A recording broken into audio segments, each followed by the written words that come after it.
Bonjour à tous et à toutes et bienvenue à l'épisode des épisodes des Tripeux de sport. On est très heureux de vous voir cette semaine.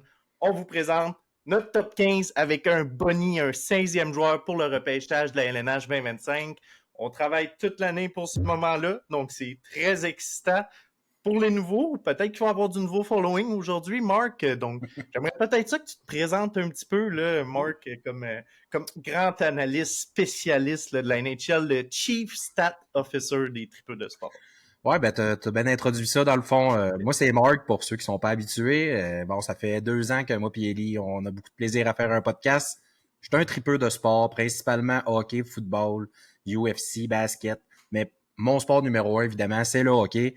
Moi, je suis le maniaque de statistiques, fait que je suis toujours là pour amener des chiffres puis contredire Ellie avec ses arguments, peut-être plus des fois analytiques dans la game, qui est, bon, je suis capable de dire, Ellie, t'as joué un gros niveau de hockey. Je vais te laisser te présenter par la suite, évidemment. Fait que ben non, mais regarde, faut remettre à César ce qui revient à César. Fait que je suis capable de dire que t'as peut-être plus l'œil au niveau là du style de jeu, puis vraiment là, de l'aspect hockey. Moi, j'aime bien aller plus en profondeur des comparatifs par rapport aux statistiques, aux chiffres. Je travaille dans le domaine, fait que j'aime ça les chiffres, puis c'est ce qui me passionne. Fait que mixer le hockey puis les statistiques, pour moi, c'est une passion, puis ça me fait plaisir, là, encore une fois, cette semaine, d'être avec toi, Ellie. Excellent. Puis moi, ben, t'en as parlé, Marc. Tu m'as sous-vendu, je trouve, là. Je dirais que je suis une ancienne vedette du junior majeur. Euh, j'ai regardé ça, puis j'étais à 100 points d'avoir une saison comme Misa cette année. Pas rien Juste pour dire la qualité de la saison. Et en tout cas, bref, j'exagère là, mais blague à part, là, vraiment, j'ai joué au hockey toujours, j'ai continué à suivre ça, puis j'ai toujours eu un certain intérêt pour les prospects, les analyses, les repêchages, même quand je jouais, évaluer les joueurs un peu avec qui t'es dans la même équipe, puis ceux contre qui tu joues. Donc, c'est un petit peu ça, on a travaillé toute l'année, c'est un passe-temps Ben oui. au, c'est un passe-temps plus que du travail, honnêtement. Là, j'aime ça regarder les prospects, c'est ce que je fais au lieu d'écouter Netflix de temps en temps. Donc, c'est pour ça qu'on est ici pour vous présenter nos top 15 aujourd'hui. Ça va vraiment être la seule étape qu'on va avoir, mais avant de se lancer vraiment dans le dévoilement de notre classement, Marc, je sais que l'année passée, tu avais un processus Ouais. complexe de chiffres en attaque, def, projection, etc. Là, comment tu as fonctionné pour établir ton top 15 cette année? Ben, je suis content que t'en parles en commençant, Ellie, parce que, tu sais, on connaît nos classements, puis on sait qui qu'on aime moins. Je trouve qu'on n'a pas la même manière de fonctionner nécessairement dans la façon de projeter, là, d'établir notre classement. Puis c'est important de l'expliquer aux auditeurs. L'an passé, je m'étais fait un système de points avec des caractéristiques offensives, défensives, physiques, bon, etc. Je trouvais que c'était comme pas parfait parce que c'était très subjectif. C'est moi qui décidais finalement quelle note je leur donnais. Cette année, je me suis pas mis de note, même si je suis un passionné des chiffres. Je me suis dit, je vais écouter les matchs, puis après ça, je me ferai une tête. Je pense que toi, tu y vas vraiment plus, ben, je veux pas parler pour toi, mais tu y vas vraiment plus dans une approche, s'il atteint son plein potentiel, t'es ranké vraiment en termes de potentiel. Moi, j'ai peut-être plus été en projection de leur chance de s'établir dans la Ligue nationale comme le joueur qu'on attend. Mhm. C'est de même que je le dirais facilement là, pour bien cerner. Là, fait que il y a certains gars qui seront pas dans mon top 16 que je suis conscient que oui, s'il atteint son plein potentiel pour être meilleur que certains que j'ai mis dans mon top 16. Moi, j'ai peut-être plus été avec les 16 que je suis sûr que tu te tromperas pas avec ces choix-là. Ils vont faire la NHL. Je peux peut-être me tromper sur 3-4 joueurs Ouais. parmi les 16, mais en principe, j'ai mis ceux que je considérais les meilleurs floors, autrement dit. Ok, parfait. Ben écoute, très bien, Marc. Moi, j'ai demandé à Ali Primo de me donner des notes. Il fait ça pour tout le monde. Il a une grosse note. Mais pour vrai, c'est vraiment sur la projection. Tu l'as bien dit, Marc. Là, plus les voir sont où dans 5 ans. Mais ça reste, c'est pas une science exacte parce que là, tu te mets à t'imaginer dans 5 ans, son plus haut plafond, c'est là, mais c'est quoi le pourcentage de chances qu'il atteigne ce plafond-là? Tu sais, on a eu la discussion McQueen. Je considère, c'est sûr que si je vais juste avec le plafond, il est dans mon top 15, quand même bien Ben oui. placé, mais avec ce que j'ai vu, je trouve le pourcentage est exagéré de chances qu'il se rende là en sachant ce qui est présentement. Fait que c'est vraiment, comme tu l'as dit, là, c'est extrêmement subjectif. Là, c'est pas une science exacte. Puis ce que je veux dire, c'est que cette année, ce qui me tente un petit peu dans les rankings que je vois un peu partout, c'est, tu sais, honnêtement, après 5-6, là, selon moi, les classements devraient partir en couille de tous les côtés parce que je trouve pas qu'il y ait vraiment un consensus. Pas vrai qu'il y a un joueur qui ressort plus que ça. Donc, si tout le monde s'était séparé puis avait regardé des tapes de leur côté, c'est pas vrai que ça serait toujours les mêmes joueurs qui reviendraient là. Fait que, en tout cas, c'est ce que je vois pour le moment. Donc, Marc, on s'est présenté, on a dit comment on avait fait ça. On y va-tu avec le numéro 1? À la grande surprise générale. À la grande surprise, donc moi et Marc, on a Matthew Schaefer numéro 1. Vraiment, je ferai pas de surprise là pour moi cette année. Marc, j'aimerais ça t'entendre, puis après j'irai en rajoutant quelques petits points par rapport à Schaefer, mais qu'est-ce qu'il a fait peut-être qu'il s'est retrouvé numéro 1, même si on n'a pas beaucoup de tape sur lui cette année? Écoute, je me souviens au mois de novembre, quand les deux premiers joueurs qu'on a analysés, c'était Schaefer et Misa. T'étais en amour avec Schaefer, j'avais un petit, pas un doute, je savais qu'elle allait être dans le top 3, top 5, mais je l'aimais pas autant que toi, puis finalement, à Team Canada, je l'ai vraiment vu jouer pour de vrai, on dirait dans je sais pas comment dire, dans une atmosphère où est-ce que il y avait la chance de paraître aussi bon, parce qu'il était parmi les meilleurs, avec les meilleurs, je sais pas si je l'explique bien. Oui. Il y a beaucoup de late cette année dans le top 15, là, puis bon, les late, là, je veux pas faire leur procès, là, mais tu sais, c'est toujours un peu compliqué, un enjeu de parler des late. Schaefer, c'est un des plus jeunes du draft. C'est un vrai de vrai 17 ans jusqu'au mois de septembre, imaginez-vous. Fait que le patineur le plus fluide du draft, incluant les attaquants, défenseur complet, très offensif, très responsable dans sa zone, compréhension du jeu sur 200 pieds est là. Regarde, c'est dommage parce qu'il a juste joué 17 matchs, là. Mais 1,29 points par match comme un défenseur qui jouait dans une équipe correcte, je dirais, Herrier. Ouais. 1,29 points par match, ça le place au 3e rang des défenseurs de la Ligue. Les stats s'en viennent pour ceux qui les attendaient. Donc, 22 points en 17 matchs. Puis, il y a juste Dickinson puis Parrick qui ont une meilleure moyenne de points par match que lui. Plus 21 en seulement 17 matchs, ça, pour moi, ça parle parce que la majorité du club sont dans les moins. Fait que, il n'est pas à plus 2, il est à plus 21 en seulement 17 matchs. Un game changer. Pour moi, le seul défaut que je lui ai trouvé, c'est le poids. Il va falloir qu'il prenne un peu de poids parce que ça lui est arrivé des fois, on va dire, là, que physiquement, de se faire dominer par des plus gros joueurs ou des joueurs de 20 ans. Mais bon, je ne veux pas y aller tout de suite avec ma comparaison. On va toujours conclure par notre comparaison. Moi, j'aime beaucoup trouver un comparable aux joueurs. Là, fait que j'ai envie de t'écouter avant de nommer ma comparaison. Ouais, puis un autre de ses négatifs, il va falloir qu'il apprenne à éviter le but quand il a plus l'attaque, pas rentrer dedans, si possible. Mais tu l'as bien décrit comme joueur de hockey. Je pense que les gens le connaissent un petit peu. Quand on parle du premier au total, vous l'avez vu des clips, vous l'avez vu à Team Canada un peu. C'était un game changer là-bas. De loin, honnêtement, le meilleur joueur de l'équipe, défenseur de 17 ans. Moi, c'est le seul que j'ai dans la catégorie joueur de concession. C'est lui, il est tout seul dans son ranking. Pour moi, Matthew Schaefer. J'ai pas de question à savoir qui est numéro 1, numéro 2. Je pense qu'on change de tiers rendu au numéro 2. Puis il devrait pas avoir tant de discussions selon moi. Marc, j'imagine que Misa, peut-être tu le vois un petit peu mieux, mais moi, il y a quand même un tiers entre les deux. Puis comment je le vois comme joueur de concession, là, c'est pas une comparaison joueur pour joueur, là, ils se ressemblent pas du tout, mais l'impact qu'il pourrait avoir pour une équipe, je le compare à l'impact qu'un Drew Doughty a eu avec les Kings de Los Angeles. Vraiment être ce défenseur-là, numéro 1, dans toutes les situations, premier powerplay, premier piqué, 27, 28 minutes par match, solide défensivement. La seule question que j'avais avant que l'année commence, parce que je l'avais quand même beaucoup aimé l'année dernière à 16 ans, surtout au moins de 18, la seule question que j'avais, c'était l'attaque. Y a-t-il cette petite coche-là de plus en attaque? Je dirais pas qu'il y a la coche à Parrick, mais il est quand même assez exceptionnel. Les mains se sont développées, puis le patin, comme tu l'as dit, il n'y a personne qui peut l'arrêter. Il patine trop vite. Sa rapidité fait en sorte que même si offensivement, il n'y a pas, comme tu dis, c'est pas un Parrick au niveau de la lucidité offensive là, vraiment complète, mais il est tellement rapide que ça y crée des occasions de marquer, puis rendu là, il a juste besoin de pas le meilleur des lancers, mais c'est pas une des faiblesses non plus. Fait que tu sais. Il finira. Moi, je le vois pas nécessairement marquer des 80 points dans NHL, mais j'aime ta comparaison avec Doughty, qui un joueur de concession, que ça va être ton défenseur qui va jouer 28 minutes par match, 26 minutes. Il va jouer contre le meilleur trio l'autre bord, va finir d'un plus. Il va peut-être. Moi, à son apogée, je peux le voir marquer un 65-70 points, mais c'est pas un Macar pour ceux qui se posent la question.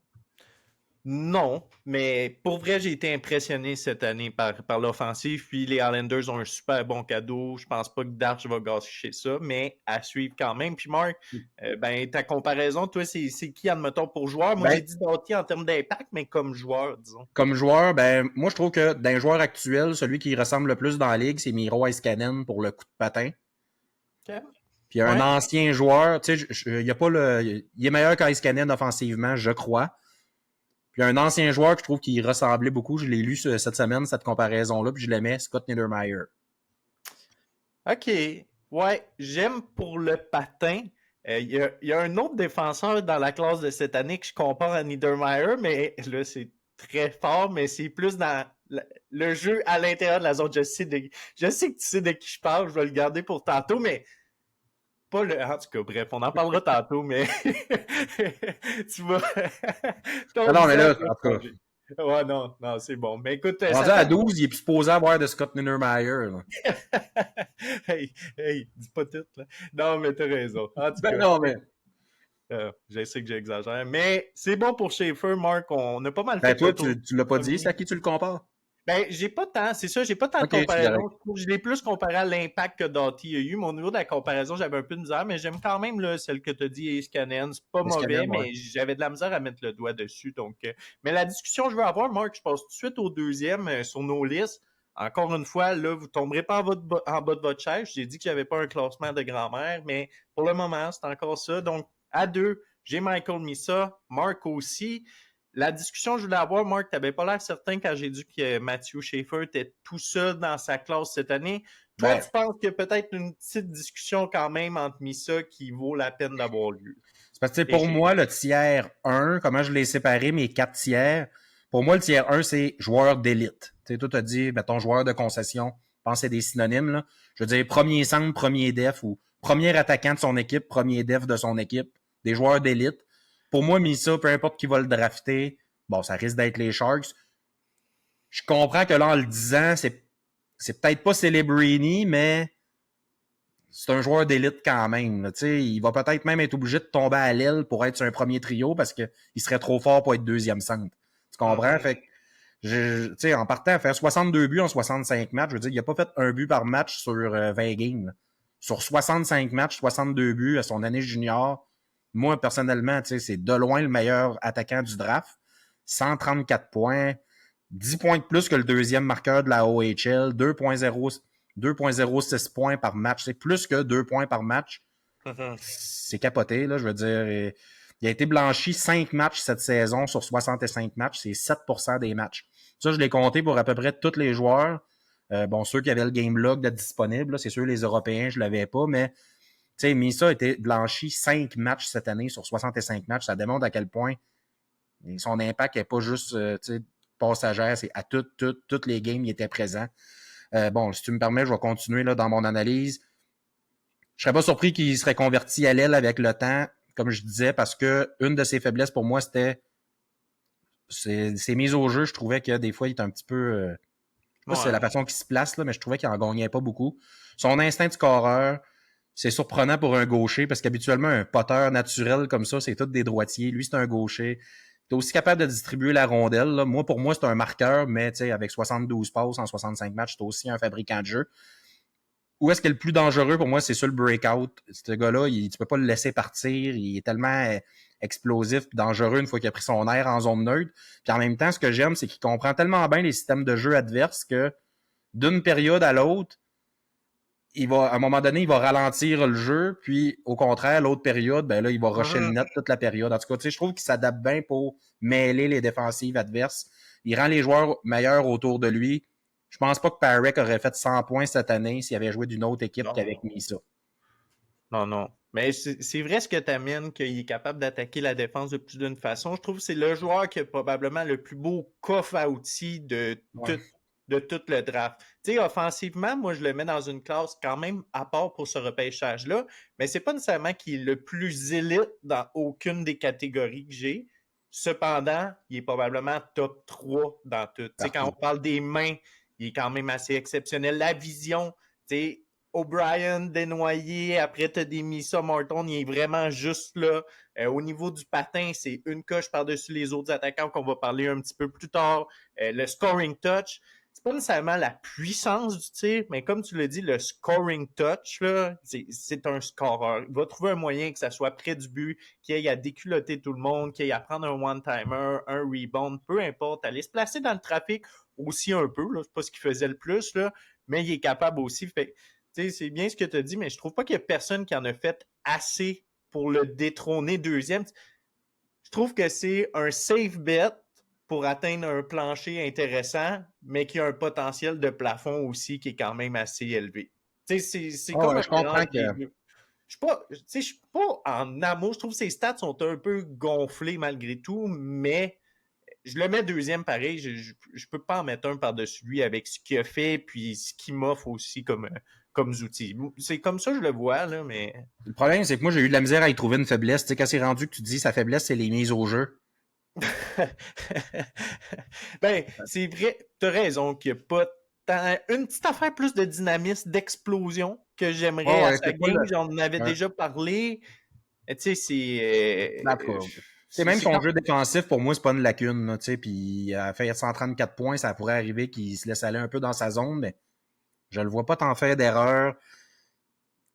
Il triche un petit peu des fois. Je trouvais qu'il ouais, il mais tu sais, part vite, mais tu sais, c'est ça. c'est T'as le meilleur junior, là. pointeur de la OHL, tu joues junior. Quand il va arriver au next level, il va s'y faire corriger ces petits défauts-là, puis il va attendre de sortir au bon moment de la zone. Ce qui m'a laissé une petite amertume. Bon, en série, il a manqué un match, là, ils ont perdu en 5. Il a juste fait un point. Ben, il a été blanchi à 3. Il a fait 2 points, le match qui a fait des points, là, mais il a été blanchi à 3 des 4 matchs qu'il a joué en série. Il Ah, traînait ça a pas bien probablement de été. blessure. Mhm. Non, ça a vraiment pas bien été. Mais ça, j'en ai pas trop tenu rigueur. Fait que, Non, c'est pour ça. vrai. Autant qu'il y en a que les séries m'ont charmé, lui, dans son cas, je veux pas le pénaliser, on va dire, par. De toute façon, comme tu as dit, là, c'était judicieux. Il n'y en a pas d'autre qui s'est assez démarqué pour prendre sa place deuxième. Fait que c'était comme un 1-2 cette année, c'est coulé dans le béton, là. Exact. Mais, Marc, on peut passer au troisième. Toi, tu J'ai parlais de pas tes. entendu ta comparaison.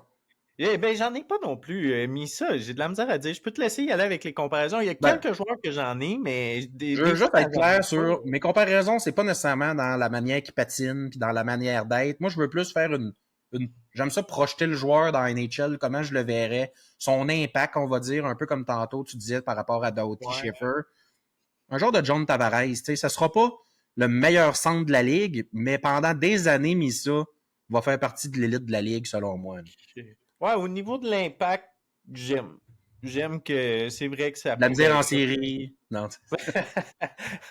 On va essayer de pas y projeter ça, là, mais non, au niveau de l'impact que j'aime, c'est quand même bon, Marc. Donc, c'est bien pour Michael Misa. On fait pas de différence par rapport au consensus sur lui. Maintenant, on commence peut-être les petites différences, surtout de mon côté. Moi, il est dans la même tiers que Michael Misa, que j'appelle premier centre. C'est Jake O'Brien que j'ai troisième. Donc, on va en parler après. Marc, toi, c'est qui ta troisième? J'avais Porter Morton. Euh, Que écoute, je sais pas par qui tu veux commencer entre les deux. on peut Comme tu avais nommé commencer. O'Brien avant, on peut aller sur O'Brien, juste pour situer les gens.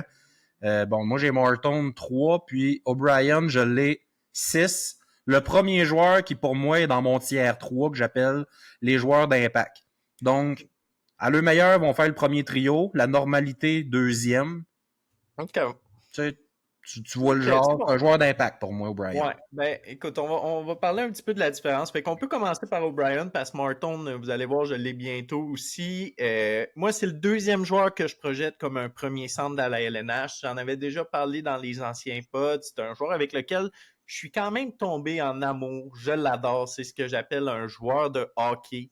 C'est une vision du jeu qui est exceptionnelle, mais je veux pas le undersold, là. C'est très, très, très, très rare que j'ai vu un passeur comme ça aussi habile à 17 ans, son année de repêchage.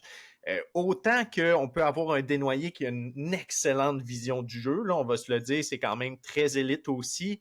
Ben, Jake O'Brien, c'est tellement bon, c'est une petite coche au-dessus. Il y a vraiment c'est un corps arrière quand il est sur la patinoire. À chaque fois qu'il touche à la rondelle, que ça soit en zone offensive, en breakout, en regroup, c'est sûr qu'il va faire une bonne décision, va être capable de se placer au bon endroit justement pour la distribuer au joueur qui est libre. Puis en zone offensive, ce qui est bon, c'est qu'il y a des excellentes mains également dans les meilleurs du draft qui permet souvent de se positionner. Il est même pas bien placé pour faire sa passe. Il va acheter une fraction de seconde, puis là, il va être capable de la shooter backdoor à quelqu'un ou vraiment de faire un shot pass pour un tip. J'ai trouvé ça exceptionnel. Ce qui fait pas bien, je trouve que c'est beaucoup relié à son size. Il n'y a pas le plus gros coup de patin. Ça, on va voir si ça peut s'améliorer un petit peu. Si oui, ça pourrait devenir un excellent joueur. Mais c'est beaucoup relié à son size dans le sens qu'il est vraiment pas gros présentement. Ben, il est comme 6 pieds 1, 6 pieds 2, sauf qu'il est vraiment pas pesant. Défensivement, c'est là que des fois il va se faire battre, va se faire frapper, il va faire mettre à l'écart du jeu. Mais tu sais, c'est toutes des choses que j'anticipe qui vont s'améliorer facilement. Je trouve qu'il y a un plafond qui est très safe en plus d'avoir énormément de potentiel pour la progression, que ce soit offensivement et défensivement. Donc, c'est pour ça que je mets O'Brien là. Puis quand je compare à Desnoyers, c'est parce que c'est les centres qui s'en viennent, là. Je trouve qu'il m'offre quelques petites cordes de plus que Desnoyers. J'ai pas. Je préfère son tir. Je préfère la vision de jeu.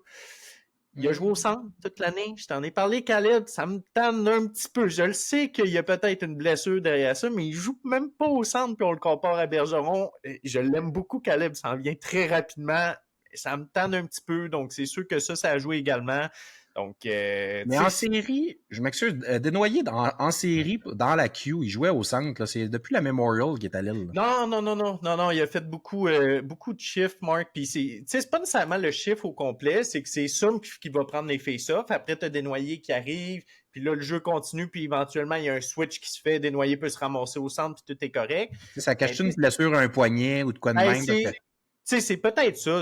J'y en enlève pas énormément pour ça, mais ça reste que c'est juste un petit peu de talent. Je veux pas tomber tout de suite sur Desnoyers, on va finir O'Brien, mais tu sais, Desnoyers était tellement bon en saison, son efficacité à des mises au jeu, que je me dis, c'est pas parce qu'il gagne pas ses face-offs qu'ils l'ont tassé, tu comprends? Fait que je trouve ça illogique qu'une fois que le jeu est décollé, il reprenne sa place de centre.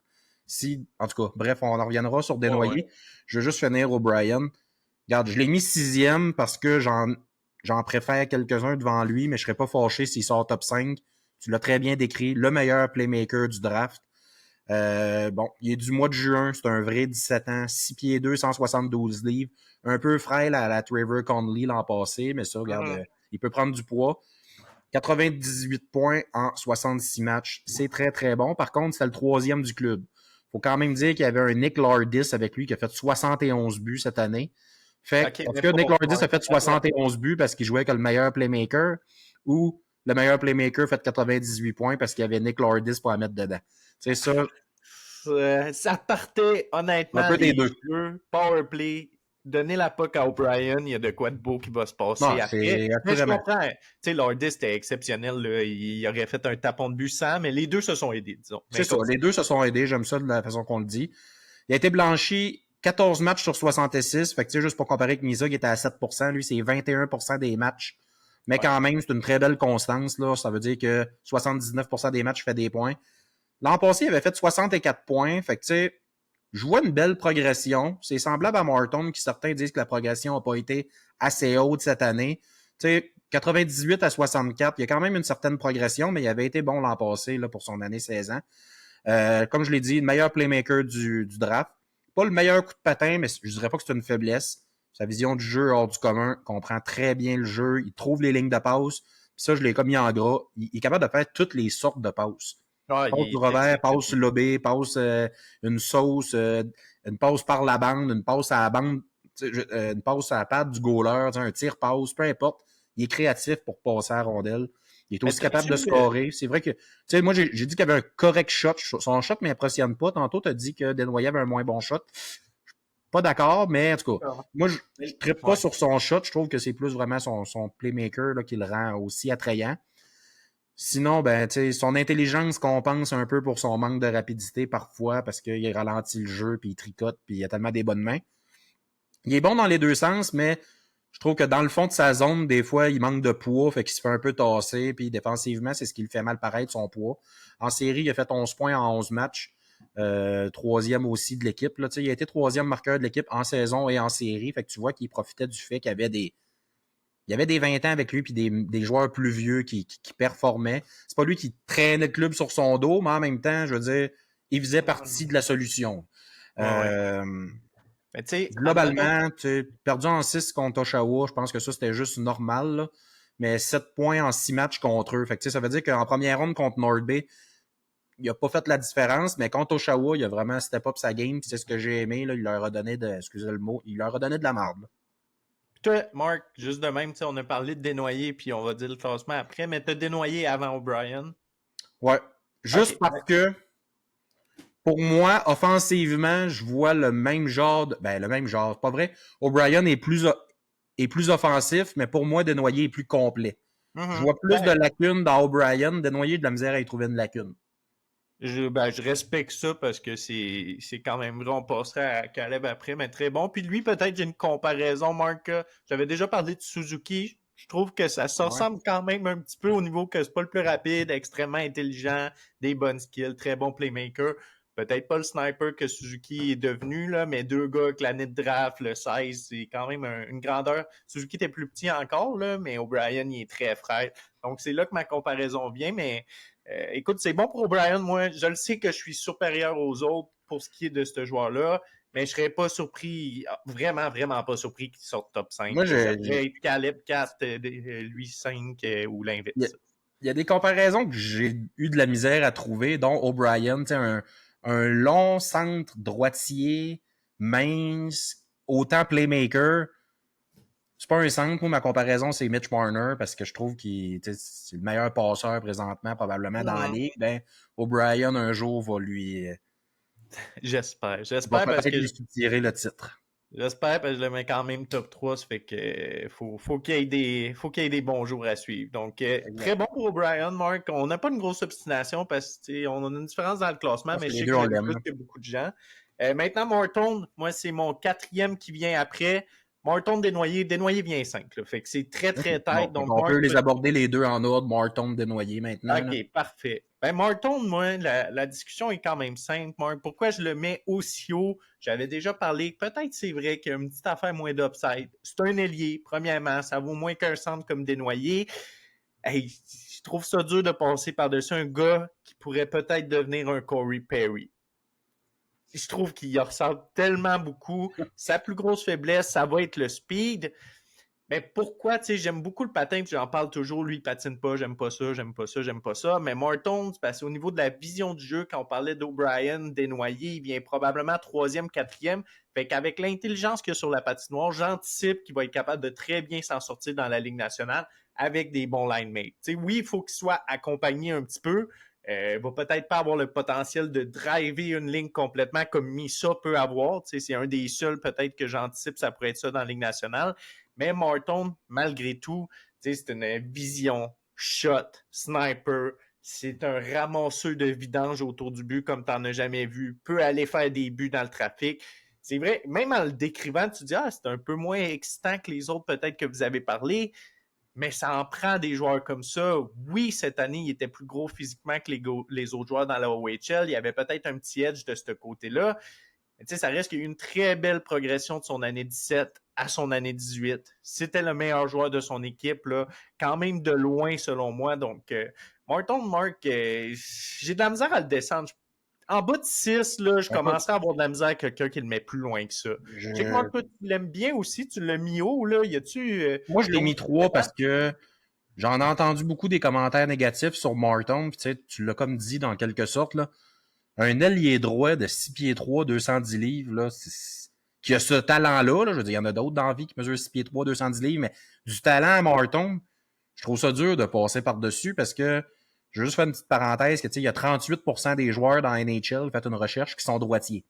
Ça veut dire qu'il y a quand même 62% de gauchers, 38% de droitiers, donc les droitiers sont plus rares. Un ailier droit de ce gabarit-là, avec ce talent-là, puis là, je veux pas faire de mock draft en même temps que notre classement, mais Chicago ne reprenne pas ce gars-là. En tout cas, bref, pour moi, Morton, regarde, 98 points en 57 matchs, c'est pas loin de 2 points par match. 12 points de plus que Rakoff, qui avait quand même fait Team Canada avec lui. Il venait de faire une saison de 52 buts, 95 points, Rakoff. Il a fait 12 points de plus, Morton, en étant 2 ans plus jeune. Fait que pour moi, ça, ça parle beaucoup, ça montre son impact et à quel point c'est un joueur il contribue offensivement. Il a été blanchi 11 matchs sur 57, donc 20%. C'est similaire à O'Brien. Donc, puis d'ailleurs, 3 matchs de suite, qu'il y a eu une petite léthargie en janvier, c'était exactement concordé avec son retour du World Junior. Peut-être la déception de Team Canada, un peu de fatigue au travers que les déplacements. Bref, il y a eu une séquence de 3 matchs amorphes là, en Il y a la janvier. tendance, par exemple, Marc, je te laisserai continuer, mais à avoir des games off un peu. J'avoue que pendant l'année, ça se peut que tu aies checké un match de Martin, tu te dis Ouais, ouais, ouais, qui me top refroidit. 5. Je continue, mais ça se peut Ben, qu'il c'est y ait parce que, tu sais, je me dis, dans cette séquence-là de 3 matchs, en plus, à Team Canada, il jouait pas beaucoup. Tu sais, il y a peut-être eu une petite amertume, là, de son séjour avec Team Canada. Pas joué beaucoup, ils ont été décevants, pas trop eu sa chance. Fait que là, tu sais, reviens dans ton club junior, là, les médias te posent des questions. Bref, tu sais, je peux comprendre, là, la petite léthargie. Oui, c'est sa 3e année junior. L'année passée, il avait fait 71 points. Fait que, tu sais, il était déjà classé pour sortir top 5 cette année. Pour moi, 71 à 98, c'est une progression. C'est pas une progression qui m'inquiète. Tu sais, s'il avait fait 74 points cette année, là, je t'aurais dit, ouais, il a peut-être plafonné. Il en a fait 98, puis il a juste joué 57 matchs. Pour moi, c'est très bon. C'est pas une énorme progression, mais c'est pas une courbe inquiétante non plus. Il y avait un club mid-range, puis c'était de loin, lui, le meilleur joueur, le leader offensif de cette équipe-là. Pour son gabarit, c'est rare un gars aussi gros qui a autant de skills. Autour du but, il me rappelle un peu le Strom l'an passé, qui va tricoter puis qui va se trouver un angle pour mettre la puck au net, puis qui, avec son cul, tu sais, il va prendre de la place puis qui va rentrer, se trouver un... J'aime la force de son shot, son release, il est compact, c'est rapide. C'est un full package, puis moi, je l'aime beaucoup, là. J'ai pas peur d'avoir, là, en tout cas, tu sais, je pense pas que... J'ai déjà entendu m'amener, ça peut devenir un Lawson Krause. On est loin de là. Tu sais, moi, je pense qu'il a pas peur de se mettre le nez dans le trafic, puis d'aller dans un coin de bande, puis travailler fort. Puis c'est pas... Je vois pas de lâcheté nécessairement dans son jeu. Je comprends qu'il y a ses défauts, là. Pour son gabarit, c'est pas le plus rapide, ça, tu l'as dit. Mais j'ai de la misère à passer par-dessus. Pour moi, il y a quand même un talent exceptionnel pour son gabarit, puis... Tu sais, c'est pas un draft, là. Vu la qualité du draft cette année, je trouve qu'après le 2e pick, il y a déjà une coche, puis et pour moi, Martin, c'est le meilleur qui reste dans le groupe. Ils ont perdu en 6 contre Oshawa, mais tu sais, Non, quand ben, même fait 9 points en 6 matchs. Là, il a eu un impact dans cette série-là, puis ça a été le meilleur joueur de son équipe. Ma comparaison, tu sais, il n'y en a pas de Martin, là, des vrais, mais tu sais, pour moi, c'est genre un mélange de Ketchuk-Wilson là, qui pourrait avoir comme impact, selon moi. On est un méchant tannant, mais c'est quand même bien au niveau de la comparaison. Mais c'est vrai que tu l'aimes beaucoup, Mark. Tu sais, 3e, on dirait que c'est plus à la mode d'avoir Martin aussi haut. Donc, on va voir s'il va sortir là au repêchage, mais c'est quand même très bien. Puis, on avait dit que Caleb, moi, t'es 5e, toi, 4e. Ouais, moi, j'en ai 4. Toi, tu l'as 4. Pourquoi prendre un ailier avant le centre? Qu'est-ce qui a fait la différence? Peut-être que tu as décidé d'y aller avec Martin, parce que moi, c'est extrêmement serré. Ben, Je les ai essayés 10 j'aime que fois. tu me poses la question. Ouais, pourquoi? Je vais... Ben, tu sais, le gabarit, je trouve que le prototype de Martin est plus rare à trouver. Tu sais, Desnoyers, on le compare à un Patrice Bergeron. Si c'est vraiment ça qui devient, mais pourquoi il sort pas 2 dans le fond? Hein? En tout cas, dans le sens que offensivement, là, j'ai comme plus confiance en le potentiel de Martin de faire 90 points que Desnoyers. C'est ça mon optique. OK. Moi, je le vois plus que Martin. Tu sais, son floor, ça peut être un joueur que toutes les équipes veulent avoir extrêmement important rendu au temps des séries. Le floor de Caleb, s'il n'y a pas de développement, puis si ça stagne, ce que j'anticipe pas, là, je le mets 5e, là, c'est parce que je pense qu'il va continuer à se développer, mais son floor, je pense qu'il y a une petite coche un peu plus bas. Tu sais, s'il n'ajoute pas des cordes à son arc offensivement, puis qu'il default tout le temps au playmaking, qu'il drive moins le net, prend pas assez de shots, développe pas ces aspects-là, ben là, on parle-tu d'un centre de 2 correct? C'est pas ça que j'anticipe, mais on dirait que je préfère le floor un petit peu à Morton, même si au bout de la ligne, ça se peut qu'un centre comme Caleb, s'il devient un premier centre, ça va valoir plus. Fait que non, puis j'aime ça que tu me poses la question parce que même moi, tu sais, en faisant mon ranking, on se les pose ces questions-là, mais je l'avais pas écrit textuellement que j'allais te répondre en me posant la question, mais tu sais, ça m'a un peu embêté. Je dirais que pour moi, Morton, c'est un prototype que tu n'envoies pas à tous les années. Des Caleb, il est supposé en avoir un. Il y a un bon centre two-way à toutes les années, là, tu comprends? Ouais, c'est ça. Ben écoute, Caleb, Pas si on doit le présenter tant que ça. Je pense que les gens l'ont joué à Coupe Memorial, là, mais on l'a dit un peu, vision de jeu exceptionnelle, extrêmement bon pour surfer la zone, que ce soit en entrée de zone ou un coup dans la zone offensive. J'en avais déjà parlé, mais il y a une qualité à aller trouver l'espace sur la patinoire, vraiment s'y rendre, que ce soit en feintant un joueur ou en juste, tu sais, je sais pas, il y a pas du swag, mais tu sais, il fait juste comme se déplacer un petit peu sur la patinoire, se plotter. Il est beau à Après voir ça, il jouer. se rend là, il trouve justement les joueurs qui vont être libres. Ça peut être le backdoor, ça peut être le gars juste en bas, il peut faire un petit delay, attaquer l'autre. C'est ce qui amène de vraiment très bien. C'est sa grosse force. Il est bon dans les trois zones. C'est un des plus complets qu'il y a au ce repêchage-là comme centre. C'est le troisième centre que je vois qui a le plus de chances d'être un premier, mais si je le projette plus comme un très bon deuxième. C'est ce que pour l'instant je vois, mais je sais qu'il a la chance d'être un premier. C'est C'est là que juste pour rajouter là, une petite corde. Là. Moi, ce que j'aime pas, c'est qu'on a parlé de Moncton, ben, ils sont à Coupe Memorial. Le monde parle de Moncton comme un club boosté cette année, parce qu'ils ont beaucoup de 19 ans. Je sais qu'ils ont eu des blessures dans la saison, mais il a fini à 17 points en avant du deuxième marqueur de l'équipe. Ah, oui, ça. Fait que, tu sais, c'est un club boosté, mais au final, c'est Caleb qui était la vedette de cette équipe-là là, à 17 ans. Là. Puis, tu sais, il est du mois d'avril, c'est un vrai 17 ans. Moi, son impact offensif, là, tu sais, quand même 30 points en 19 matchs en série, c'est pas rien là, à son année de draft. Il y a 11 buts gagnants cette année, c'est le premier dans Q. Ça, j'aime ça, ces petits fun facts-là. Tu sais, 11 buts gagnants, ça reste que il est là quand ça compte. Il a gagné 63% de ses face-offs. Là, je cherchais la statistique tantôt. Tu sais, 63, c'est presque le 2 tiers. Je veux dire, il est excellent dans ses face-offs. Moi, je vais tout de suite passer à ma comparaison. Là. Je vois un peu un genre de mix Nico Hischier, Okay. Jonathan Taves. Tu sais, Patrice Bergeron, je trouve qu'elle est trop facile parce que c'est un Québécois. Là. Ouais, Un mais genre de tu bon sais, centre two-way qui va aller te chercher son 70 points, selon moi. Tu sais, parlons un peu de sa léthargie présentement là, à la Coupe Memorial. Moi, ce que j'aime pas de ça, c'est que là, c'est sûr que tu vois un peu de frustration de son côté, même que tu vois de l'agressivité, il donne des mises en échec, chose que dans la saison, j'avais pas tant vu de son jeu. Mais tu sais, tous les scouts sont là que pour lui. C'est le seul gars qui est assuré de sortir en première ronde, qui est à la Coupe Memorial cette année. Tout le monde est là pour le voir, lui. Fait qu'imagine comment que les journalistes, les médias, les journalistes, tout le monde, là, comment qu'il y a de la...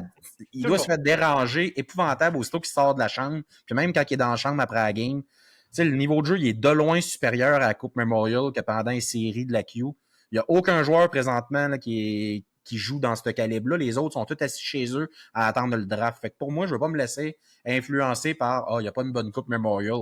Ah, mais tous les autres, ils peuvent pas perdre des points, ils jouent pas. Non, c'est sûr. Non, j'enlève pas grand-chose pour sa Coupe Memorial. C'est sûr que je l'aime. Il n'y en a pas une grosse présentement. Peut-être pas son meilleur hockey de la saison, mais ça reste que, avec les séries qu'il y a eu, etc., c'est pas ça qui va changer l'évaluation. Ben, écoute, Exact. c'est très bon marque pour Caleb. Puis les petits points que je veux qu'il améliore là, avant de se laisser, c'est trouver un autre comment on dit ça, flèche à son arc à son. Une corde de Voyons, plus à son arc. corde de plus, excuse-moi, là, j'avais donc de la misère. Une Une corde de flèche, une plus à corde. ton arc offensivement. Tu sais, vraiment, c'est tout de suite, je vais essayer de frapper la deuxième vague. Vraiment, peut-être essayer d'attaquer un défenseur, donne-toi de l'espace un petit peu sur le côté, apprends à driver, puis la shot aussi, s'il apprend plus souvent, maintenant, tu sais, vraiment, il cherche tellement tout le temps la passe, puis c'est parfait, on ne peut pas changer le joueur complètement, que des fois, les défenseurs vont se mettre à tricher, ils laisser plus l'espace sur le site. Tu n'apprends jamais, Caleb, on va te laisser un peu d'espace, mais s'il est capable de développer ça, devenir une menace là aussi, là, on parle d'un premier centre qui peut être dominant offensivement, défensivement. Fait que, très bon Marc pour Caleb, qui est cinquième pour moi, quatrième pour toi. Donc, qui te cinquième, Marc, pour qu'on Je se suis content que réégalise? tu me donnes la parole parce que moi, c'est dans tout mon top 16, je considère que j'ai une grosse bold prediction. C'est mon numéro 5 qui est pour moi, ça c'est mon. Je sais pas pourquoi, en plus, je suis pas un fan d'Européens, puis là, je m'apprête pas à Ouais. parler de Frondell pour ceux qui y pensaient. Moi, c'est Victor Eklund que j'ai vraiment aimé ce Oh. joueur-là. Puis pourtant, je suis pas un fan des petits gabarits européens, mais lui, tu me permets-tu d'enchaîner ou tu veux dire ton Ah, cinquième? parle-moi en plus, Marc. Qu'est-ce qu'il y a de différent d'un Européen habituel? Là? Ben, c'est pas compliqué. Lui, c'est qui. Moi, je suis en amour avec le fait que intensité, hargne, dévouement, cœur, mise en échec. C'est comme ça que je le décrirais. Et Clown, là, c'est un moteur. Ouais, En ouais, plus de c'est ça, il bon. y a un talent, il y a un shot pesant pour un petit. Tu sais, on va recommencer au début. 5 et 11, 161 livres. 161 livres, oui, ça m'inquiète. En plus que c'est un late, mais il joue déjà pro, puis j'ai pas vu que son gabarit lui avait nuit dans le pro en Suède cette année là avec Djurgårdens. Djurgårdens, ouais. Fait que tu sais, quand même fait 19 buts, 31 points. C'est la deuxième ligue de Suède, c'est pas la ligue numéro 1, mais tu sais, 31 points en 42 matchs. 0.74 points par match, honnêtement. Plus 16, c'est au premier rang des attaquants de l'équipe. Ça, j'ai aimé trouver cette statistique-là. Il y a le meilleur différentiel des attaquants de toute l'équipe. Il y a des gars qui ont... Tu sais, je me souviens plus de son nom, il a gagné la coupe avec Chicago. Il y a un vet avec eux autres, là, c'est un ancien de la Ligue nationale, là, tu sais, fait que... Comment? Il y a Seasons, en tout cas, qui a joué dans NHL, qui joue avec eux, mais Ouais, il y a un centre... j'en pas ai écouté Kruger. pas mal. Là, mais... En tout cas, bref, il y a un centre là, qui a déjà joué à Chicago, qui avait gagné la coupe, qui jouait avec eux autres. Tu sais, je veux dire, plus 16 en étant un 17, bon, presque un 18 ans vu qu'il était late, là, mais je veux dire, moi, ça m'a impressionné, cette stat-là. Ils ont gagné en plus en série, fait qu'il a vécu de la belle expérience. 7 points en 16 matchs en série, comme Frondell d'ailleurs. Moi, c'est ma bold prediction parce que, comme je disais, il y a du talent en plus de tout son dévouement, son cœur. Ce gars-là va tout le temps être des talons des défenseurs. Il fait tous les petits détails qui font que t'aimes un joueur de hockey. Il est vaillant, il finit ses mises en échec. Même si le gars il a une tête de plus que lui, il va aller le finir, son check. Puis même si le gars bougera même pas, il le sentira même pas, il va aller breaker d'un patin. Il fait sentir sa présence. Et défensivement, il fait tous les petits détails, lever le bâton, puis être dans les lignes de passe, être dans les lignes de shot. Moi, pour vrai, j'ai comme... Puis c'est un peu... En début de saison, j'avais pas cette impression-là. Puis plus j'en ai écouté, plus je me disais, tabarouette, ce gars-là, il m'impressionne. Puis sérieusement, je le vois jouer sur un premier trio. C'est pour ça que je l'ai mis 5e. Pas pour être le leader du trio, mais exactement comme son frère Eklund va être avec Celebrini. Le complément parfait. Je trouve que justement, le fait qu'il y a un frère qui est déjà dans la Ligue nationale, il y a l'exemple, il y a le modèle, il va lui montrer l'été comment tu te prépares pour une saison de hockey. Il va lui parler c'est quoi dans le next step, là, la NHL, qu'est-ce qu'il faut que tu te fasses pour te préparer puis arriver au camp après, comment ça se passe avec les vétérans. Tu sais, je veux dire, moi, je trouve qu'il y a le package pour réussir puis atteindre son apogée. Puis ouais. Ma comparaison pour lui, c'est un genre de petit Seth Jarvis. Oui, le gabarit peut déranger certains, mais tellement travaillant puis fougueux que tu le veux dans ton équipe. Ben, la comparaison est quand même bonne, puis je trouve que c'est une bonne valeur sur Eklund. Moi, je l'ai un petit peu plus tard, mais je dois dire que je l'aime beaucoup, peut-être un petit peu moins que Mark. Pourquoi je l'ai descendu? Mark l'a très bien décrit, c'est vraiment tout ça qui amène, en plus d'avec du talent. Pourquoi je l'ai mis un petit peu plus tard? C'est que ça reste qu'à 5 et 11, à quelque part, son upside va être cap, selon moi. T'sais, il ne pourra pas devenir... bon, je dirais pas tout le monde, mais d'autres joueurs que je vais nommer plus tard à cause de ça.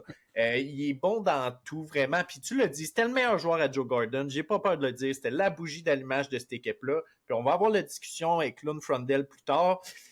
C'est plus Eklund qui amenait des scoring chances que Frondell qui a aidé Eklund à en avoir. Je sais pas si tu comprends, mais c'était beaucoup ça. Puis si on est vraiment réaliste, là, 80% des matchs que vous allez regarder de Djurgårdens où il y a Frondell et Eklund, ben, vous allez sortir en disant ben, Eklund il a été le meilleur ce soir.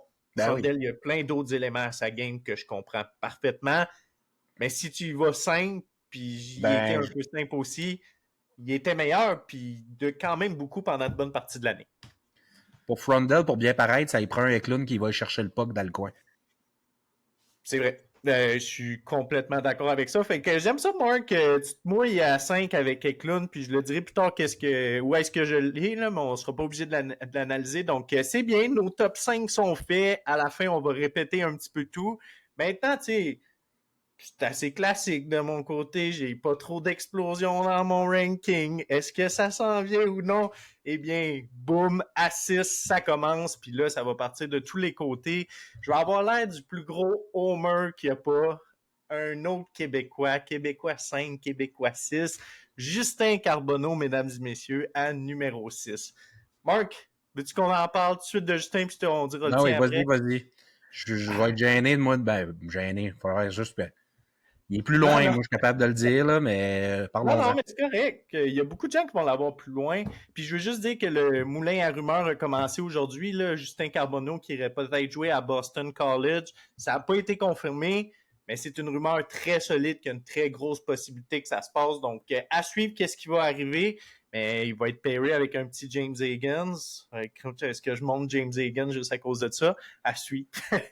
Mais commençons par le début avec Justin Carbonneau, ce que j'aime. Puis ce pourquoi je l'ai aussi haut comparé à d'autres joueurs qui peut-être que sur papier ou vraiment avec leur size, qui ont moins de défauts, disons qu'ils ont moins de défauts, ben c'est que les forces de Justin, ce qu'il fait, c'est élite en tabarnak. Excuse-moi mon français, Marc, mais c'est vraiment exceptionnel. Le tir, selon moi, c'est le meilleur du repêchage au complet. Moi, que ça soit sur réception, que ça soit près du but, que ça soit son wrister, avec peu d'espace, vraiment autour du but, les mains pour l'enfiler, pour la roofer à 2 pouces du net, c'est extrêmement élite. Il y a un chien qui est égalé dans le draft, mais il y a la possibilité d'être un petit peu plus physique que les autres, d'être plus une menace de ce côté-là. Est-ce que c'est mal dirigé parfois? Bien oui, c'est vraiment souvent mal dirigé. Même des fois, tu vas le regarder, tu vas te dire, mais pourquoi tu fais ça? Mais en même temps, c'est con à dire, j'aime ça un petit peu. Tu sais, il a été ramassé le def qui venait de geler son chum 3 secondes en retard en arrière du jeu. J'ai aimé ça un peu pareil. Même si on s'en va à piquer, c'était un bon move. Donc, tu sais, tous ces aspects-là, ses mains, ça, c'est underrated. J'entends pas beaucoup de gens en parler, mais ils sont vraiment dans les meilleurs du repêchage, encore une fois.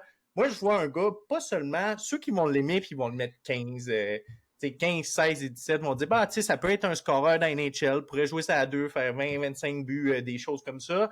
Ben, moi, c'est là que je l'aime beaucoup plus. Et je pense qu'il pourrait en taper 30, 35, 40. Il faut vraiment qu'il soit très bien entouré. Mais j'adore cet élément-là qu'il peut amener. Il peut vraiment devenir, là, c'est sûr qu'il faut qu'il soit moulé. C'est un diamant brut pour le moment. J'ai l'impression qu'il y a beaucoup de choses à travailler à sa game. Mais dans un repêchage comme cette année, que je ne sais pas trop vers où me tourner pour les joueurs, qui pourrait devenir le meilleur, ben, j'ai de la misère à pas faire une place à Carbonneau aussi haut dans mon ranking. C'est pourquoi, s'il y a des fans du Canadien à l'écoute, moi, je ne mettrais pas 50$ que le Canadien va l'avoir à 16-17. Je suis certainement pas le seul. Peut-être pas qu'ils vont l'avoir 6, mais qu'ils vont l'avoir dans le top 10. Il y a plusieurs équipes qui vont voir la même chose, qui vont être capables d'oublier quelques petits éléments.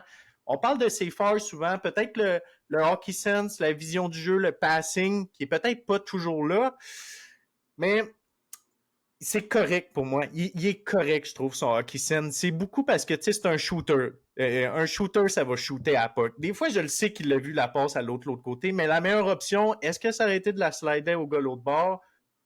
Toutes ces shots sont dangereuses. Fait qu'à un moment donné, le shooter va prendre la shot en premier, même s'il a peut-être vu l'option de passe de l'autre côté.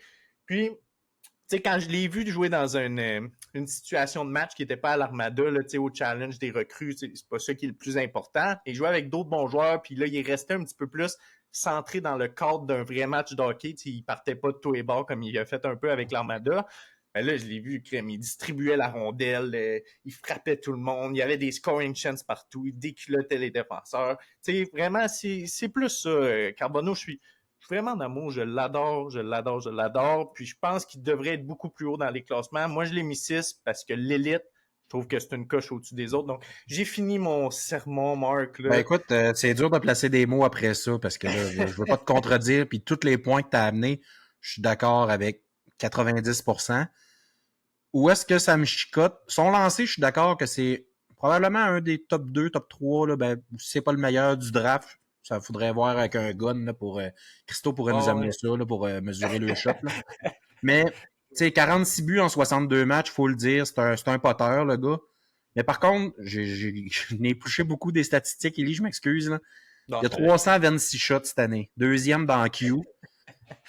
Ça veut dire qu'il score juste sur 14% de ses lancers. Tantôt, on va parler d'autres alliés qui, leur pourcentage de buts, bon, je vais le nommer, là, Carter Bear, là, il a fait autant de buts, mais en moitié moins de shots. Ça, pour moi, ça parle. Dans le sens que Carbonneau, oui, on y distribuait la rondelle, on le cherchait sur la glace parce que c'était le meilleur joueur avec l'Armada. Mais des fois, je trouvais qu'il prenait des shots inutiles que 98%, ça allait pas rentrer. Fait que là, quand j'ai vu le 326 shots, j'ai fait « OK, ouais, là, je comprends. » Dans le sens que il a mis la puck au net. C'est vrai qu'il y a une bonne shot. Fait qu'il essaie même de créer des scoring chances, on le dit, là, de mettre la puck au net, mettre la puck au net. Mais des fois, il aurait peut-être pu la garder 2-3 secondes de plus ou trouver une ligne de passe pour vraiment que ce soit une vraie scoring chance. Mais bon, fallait bien que je trouve des bobos. Moi, bien. Carbonneau, je l'ai 13e. Pendant que tu parlais, j'ai regardé, c'est drôle parce que entre Martin, qui est 3e, puis Carbonneau 13, j'ai pas d'autre allié droit. Fait qu'il y a quand même un gros gap, puis pour ces raisons-là, si Martin sort 3 ou 4, puis qu'une équipe avait vraiment besoin d'un right wing, je peux comprendre que Carbonneau sortirait 7, 8, 9, puis je serais pas fâché parce que tu l'as bien décrit, il y a beaucoup de talent. Par contre, moi, le 40 buts par année dans la NHL, je suis pas certain. Pour moi, là, je trouve que sa comparaison, c'est drôle parce que ce joueur-là jouait dans la même équipe junior. Là. Un genre de Drake Batterson là, qui va assurément jouer sur un deuxième trio. J'ai de la misère à le voir sur une 3, là, Carbonneau, même si le pire, c'est qu'il est tellement physique et intense que ça serait un très, très, très, très bon joueur, mais c'est pas un Josh Anderson, il y a trop de talent. Là. Fait que pour moi, c'est plus un genre de Batterson. Puis Batterson, si tu le savais pas, là, je fais des poules qui comptent toutes les stats. C'est un gars de 180 mises en échec par année. Fait que 2-3 hits par match. Il est capable d'en donner des hits. Puis j'aimais ce genre de comparaison-là. Capable de faire un 60-70 points, mais je vois pas le upside de peut-être sur un premier trio. Je pense pas dans le cas de Carbonneau. OK, c'est bon. Ben, c'est là que ça diffère. Moi, je le vois potentiellement comme un joueur de premier trio, puis ceux qui l'ont plus bas, c'est ça. C'est plus un Batterson, comme tu as dit, deuxième trio. Donc, très bon pour Carbonneau, Marc. Ben non, les petits commentaires négatifs que j'avais déjà entendus, il fait son bâton sur la glace quand il manque un but. Puis, c'est des affaires que je me dis, voyons, là, il y a 17 ans, revenez-en, là, je veux dire. Ben, c'est beaucoup ça, là. Je sais que j'en laisse passer, mais c'est problème d'attitude. Moi, je vois plus un gars qui care pour l'équipe, veut la mettre dedans, donne-moi la vite, je vais la scorer. Son body language, ça va être travaillé. C'est pour ça que moi, je déteste pas ça qu'il est peut-être à BC pour être drillé un peu plus. Je pense que ça va l'aider à suivre qu'est-ce qu'il va faire. Être plus gêné avec les coachs puis le staff, autrement dit. Tu sais, être plus... faut que je me tienne droite, là, je suis pas... peut-être qu'avec l'Armada, c'est quand même sa 3e saison, il se sentait un peu trop à l'aise cette année.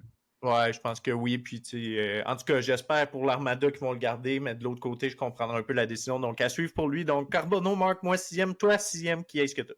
Ben, c'était Jake O'Brien, fait que, tu sais, pour de notre top 6, bon, donc, on a fait le tour des deux côtés. Tu peux peut-être en faire un petit recap, là, dans le fond, ben, je pense que là, ils ont suivi, probablement. Ouais, c'est bon. Ben, 7e, qui t'a, Marc? Finalement, je l'ai ici, 7e, James Higgins. OK, on a la discussion là. Ben, moi, je suis prêt à le défendre si toi, tu veux le tirer en dessous du buste. Là. Ben, je vais dire que moi, je l'ai 11e, James Higgins. Ça peut paraître tard, mais je trouve quand même que ce qu'il a mis sur tape cette année, c'est ça. Mais avant de... Je veux pas le défaire, là, pas du tout. Avant tout, Marc, vas-y, dis-moi ce que tu as aimé d'Higgins. Pourquoi 7e? Ben, Higgins, là, faut reculer, là, mettons, en... Bon, c'est un late, premièrement, un late du mois de novembre, tout comme Carbonneau. Il y a vraiment beaucoup de late cette année, sérieusement. Là. C'est un gaucher, joueur de centre, 5 pieds 11, 177 livres, pas le plus gros. Il jouait avec Boston College NCAA, 37 points, 37 matchs. Bon, il jouait NCAA à son année de draft, il faut quand même le prendre en compte. 3e du club parce qu'il était pris derrière Leonard puis Gab Perreault. Blanchi, 12 matchs sur 37, quand même 32% du temps. Ça, c'est de quoi qui me chicote. Il y a un match sur 3 qui fait rien. Ça t'es où, Higgins, dans ces matchs-là? Je suis un peu mitigé avec sa progression parce que, comme je disais, il faut se rappeler qu'au début de la saison 2024, là, mettons, en septembre l'an passé, là, on considérait que ce gars-là, c'était le premier pick overall. Ouais. Il y avait eu une coupe incroyable à Alinka Gretzky. 22 points, je pense, en 7 matchs, là, une affaire de fou. Au U18, ouais, au U18. Au U18, excuse-moi. Ouais.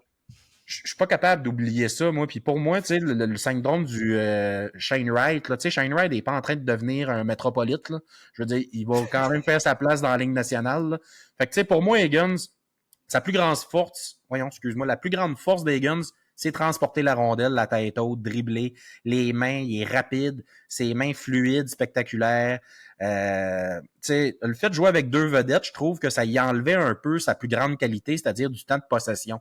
Pour bien paraître, il faut qu'il aille la rondelle, Higgins, parce que c'est pas le plus gros, puis défensivement, c'est pas le plus hargneux, on va dire. Mais si tu y enlèves du temps de possession, parce que Leonard puis Perreault, on s'entend, ils voulaient la POC eux autres aussi. Fait que je me demande des fois si le fait d'avoir été joué là cette année à BC, ça lui a pas nuit dans ses projections puis dans son rang de sélection. Il protège bien la rondelle malgré son petit gabarit. Là. Moi, j'aime ses changements de direction, le speed qu'il réussit à aller chercher, puis la rondelle, elle le ralentit pas. Là. Il patine avec la POC. Mais des fois, je trouve que sa prise de décision en zone offensive, ça aboutit pas toujours à des beaux jeux. Son lancer, c'est correct, je dirais même à améliorer. Mais je suis pas capable d'oublier le U18. Là. 22 points en 7 matchs, on capotait. Ouais. On pensait que là, ça va être Higgins, McKenna, Dupont. Ben non, finalement, Higgins est rendu que c'est Écoute. même plus un top 3. Ben, en tout cas, selon nous. Là. Ben, j'aime que tu parles des U18, Marc, parce que moi, j'ai noté, j'ai dit, c'est impossible de faire un cas pour James Higgins en top 5-7 sans parler de l'année passée. Fait que j'aime ça que tu m'en aies parlé. Moi, je l'oublie un petit peu, cet élément-là. Je le prends pas tant en considération la dernière saison. Est-ce que je me trompe? Je sais pas. Mais au bout de la ligne, Higgins, on en a parlé. Moi, c'est juste que le floor de ce joueur-là est beaucoup plus bas que ce que les clubs de la Ligue nationale ont l'air de se rendre compte. Moi, pour moi, James Higgins, c'est le joueur qu'il est actuellement. C'est très près du joueur qu'il va être. OK, Je je vois pas comprends. qu'il y a La progression énormément ralentit d'espoir. dans ton cas. C'est ça, parce que, tu sais, admettons, aujourd'hui, Higgins, tu prends les meilleurs joueurs présentement. OK, ouais, probablement qu'il est un des tops au draft. Mais moi, je vois un deuxième centre dans la Ligue nationale. Tu sais, je l'ai quand même 11e. C'est ce que je vois. Mais si ça marche pas, deuxième centre, Higgins, il va faire quoi dans ton équipe? Il y a quand même une possibilité que ça marche pas comme deuxième centre, que j'ai de la misère à pas voir. Je l'ai pas vu rien créer lui-même cette année. Quand tu dis est-ce que ça a aidé, moi, je pense que ça l'a aidé quand même jouer avec ces deux très bons joueurs-là. Des fois, j'aime ça dire ça, mais quand il n'y a rien, t'es sur la glace, il n'y a rien, tu vois pas le jeu. Est-ce que Higgins a créé des choses à partir de ce moment-là? Non. Il en a créé quand il y avait de l'espace dans lequel aller avec la rondelle, en entrée de zone, justement. Puis c'est pour ça que je l'ai 11e. Il est très bon pour ça. Il patine, c'est ultra fluide, honnêtement. Ça, il n'y a aucune difficulté. Quand le jeu est là, il va le faire. La passe va être sa palette, ça va être bien fait. Mais ce que j'ai de la misère, c'est quand le jeu est pas là, qu'est-ce qui t'amène? Est-ce qu'il peut te protéger la rondelle 2-3 fois pour acheter un peu de temps? Non. C'est vrai que je joue avec des hommes. Est-ce que c'était juste une mauvaise année? Peut-être aussi, Mark. C'est ça qui est dur avec Higgins, mais moi, juste avec cette année, je peux pas le mettre, puis je trouve ça vraiment farfelu, la discussion versus des Noyers, des O'Brien, je le vois pas dans cette catégorie-là, pour vrai. Ben, je J'ai de vais la juste te misère. poser une question, voir. Ouais, vas-y donc. S'il avait rejoué USHL, mettons qu'il avait rejoué dans le programme, là, je sais pas comment ça s'appelle, là, il y a trop de lettres, là. USNTDP, ouais. Ouais, dans ce programme-là, un peu comme Jack Hughes a fait, là. Son année de draft, il est retourné dans USHL. Ouais. Qu'est-ce qu'il aurait fait cette année, tu veux dire? Ouais. Tu Ben, sais, j'ai on aurait l'impression. peut-être pas le même. Je comprends que ce serait le même joueur, mais il aurait peut-être pas eu le même impact dans son équipe. Tu sais, il aurait peut-être eu justement beaucoup plus la rondelle. Les gars l'auraient cherché. Parce que cette année, il faut le préciser que ça me tente pas de le répéter, là, mais le programme américain là, qui joue dans Ouais. USHL les 17 ans, là, il n'y a pas beaucoup de joueurs là-dedans. Fait que nécessairement, Higgins aurait été de loin le meilleur joueur de l'équipe. Mais il n'y aurait pas eu Eisenman pour la planter dedans de l'autre bord. Comme... Mais là, je niaise, là, je me fais l'avocat du diable. J'étais pas le Non, non, Eisenman, je mais l'aimais même pas tu tant sais, que ça. Et c'est ça que j'ai de la misère, Mark. Il y a d'autres joueurs que je trouve qui ont un plus haut plafond. Puis Eklund, je l'aime plus que lui. Frondell, vous allez le voir, il s'en vient. Je l'aime plus que lui quand même. Mais ça reste, Mark, peut-être. On va voir, peut-être. ma Sérieux, similitude, je sais pas si t'en avais une, toi, pour Higgins. je sais pas, Un genre petit Jake Trevor Evans. Zegras, genre. Non, c'est pas vrai. Mais Zigus, quand même, moi j'ai dit genre Jake Evans. Quelque chose du genre. Non, Mais mais je tu sais, trouve que moi, Zegras, c'est un joueur de dentelle, puis des fois, on va peut-être le trouver invisible parce que si tu veux construire une équipe pour les séries, tu vas pas chercher James Higgins. Fait que, tu sais, Ouais, je comprends. Mais c'est bon, Marc. Donc, tu l'as septième. Maintenant, on va passer à mon septième. J'ai un joueur, encore une fois, très élevé sur ma liste, qui est beaucoup plus bas sur d'autres listes. Il joue pour les Warriors de Moose Jaw dans la WHL, Lyndon Lakovic. Même si j'ai Carbonneau plus haut, je pense que c'est lui le plus gros watt de mon classement. Genre, pourquoi il est aussi élevé? Qu'est-ce qui se passe? Je sais que je mets un peu ma tête sur la bûche avec ce joueur-là. J'avoue que j'ai eu beaucoup de remises en question, même jusqu'au début du pod par rapport à lui. Je l'ai écouté énormément. Je les ai presque toutes vues. Je vais retourner les voir. Ce que j'aime beaucoup de Lakovic, c'est le package qu'il m'offre, en plus de ce qu'il a fait cette année. Il y a le 16, il y a le speed, il patine vraiment extrêmement bien. Il y a les skills, il y a la shot, pas dans la catégorie de Frondel, Carbonneau, Misa, etc. Une petite coche en dessous, mais quand même, il y a un excellent tir. La vision du jeu, j'ai très bien aimé. Lui, pour la vision du jeu, ce qui est drôle, c'est que l'argument, il jouait avec... Ok, on va commencer par ça, Marc. il jouait vraiment avec le pire club de la WHL. C'était Peut-être extrêmement même le difficile. pire de la Ligue canadienne. Ouais, je pense que oui, j'ai été comparer les stats avec les Tigres de Victo, puis il était moins bon que les Tigres de Victo. Donc, c'était un des pires clubs, surtout après Noël, un coup Jagger et Kovacevic étaient partis. Donc, c'était extrêmement difficile de l'évaluer, son hockey sense avec les derniers matchs. Je trouve qu'il avait comme un petit peu perdu confiance en ses coéquipiers. Oui, il essayait de trop en faire des fois, passer à travers les défenseurs. Mais encore là, quand je l'ai vu au début de la saison avec Jagger Kovacevic, je trouve qu'il complétait bien la ligne, était capable de trouver les jeux. Quand les joueurs étaient disponibles, il allait faire la passe, il allait se positionner. C'est vraiment un scoreur plus un gars très gros qui a un très gros plafond. La progression, c'est ce que j'aime énormément beaucoup. C'est pas un gars qui a été attendu dans la WHL. C'était un choix de deuxième ronde. Ils se font drafter Bantam. Là. Il y a beaucoup de choses qui changent, mais c'était quand même un choix de deuxième ronde. Après, il est arrivé à 16 ans, vraiment une saison 16 ans normale. L'année passée, à 17 ans, ils ont gagné les séries dans leur ligue. Bonne saison, mais sans plus. C'était plus un gars défensif, troisième trio et tout. Cette année, un énorme step, excusez-moi, au niveau offensif. C'était le driver de cette équipe-là. C'est vraiment la combinaison de tout ce qui amène que j'aime. C'est plus une projection. Lui, c'est vraiment plus une projection que les autres joueurs que j'ai, mais à son plafond. Puis avec ce que j'ai vu cette année, je suis quand même confiant qu'il y a une possibilité qu'il atteigne ça. Ça pourrait être facilement un joueur qui sort, je sais pas, 15, 16, 17, 20, disons, puis qu'on va faire « Ah ouais, on a laissé passer le gars de 6 pieds 4 qui patine comme le vent, qui a des super bonnes mains, super bonnes shots, parce qu'il jouait du bout de la palette un peu dans WHL. » Là, je dis un peu, peut-être Oui. beaucoup. Moi, c'est sa Peut-être faiblesse. beaucoup. Assez malin. C'est sa grosse faiblesse, mais je t'avouerais là, que je suis pas Tu sais, trop pour y... Ouais, vas-y, Marc. je l'ai pas mis 14e l'an passant. Là, je l'ai 10e.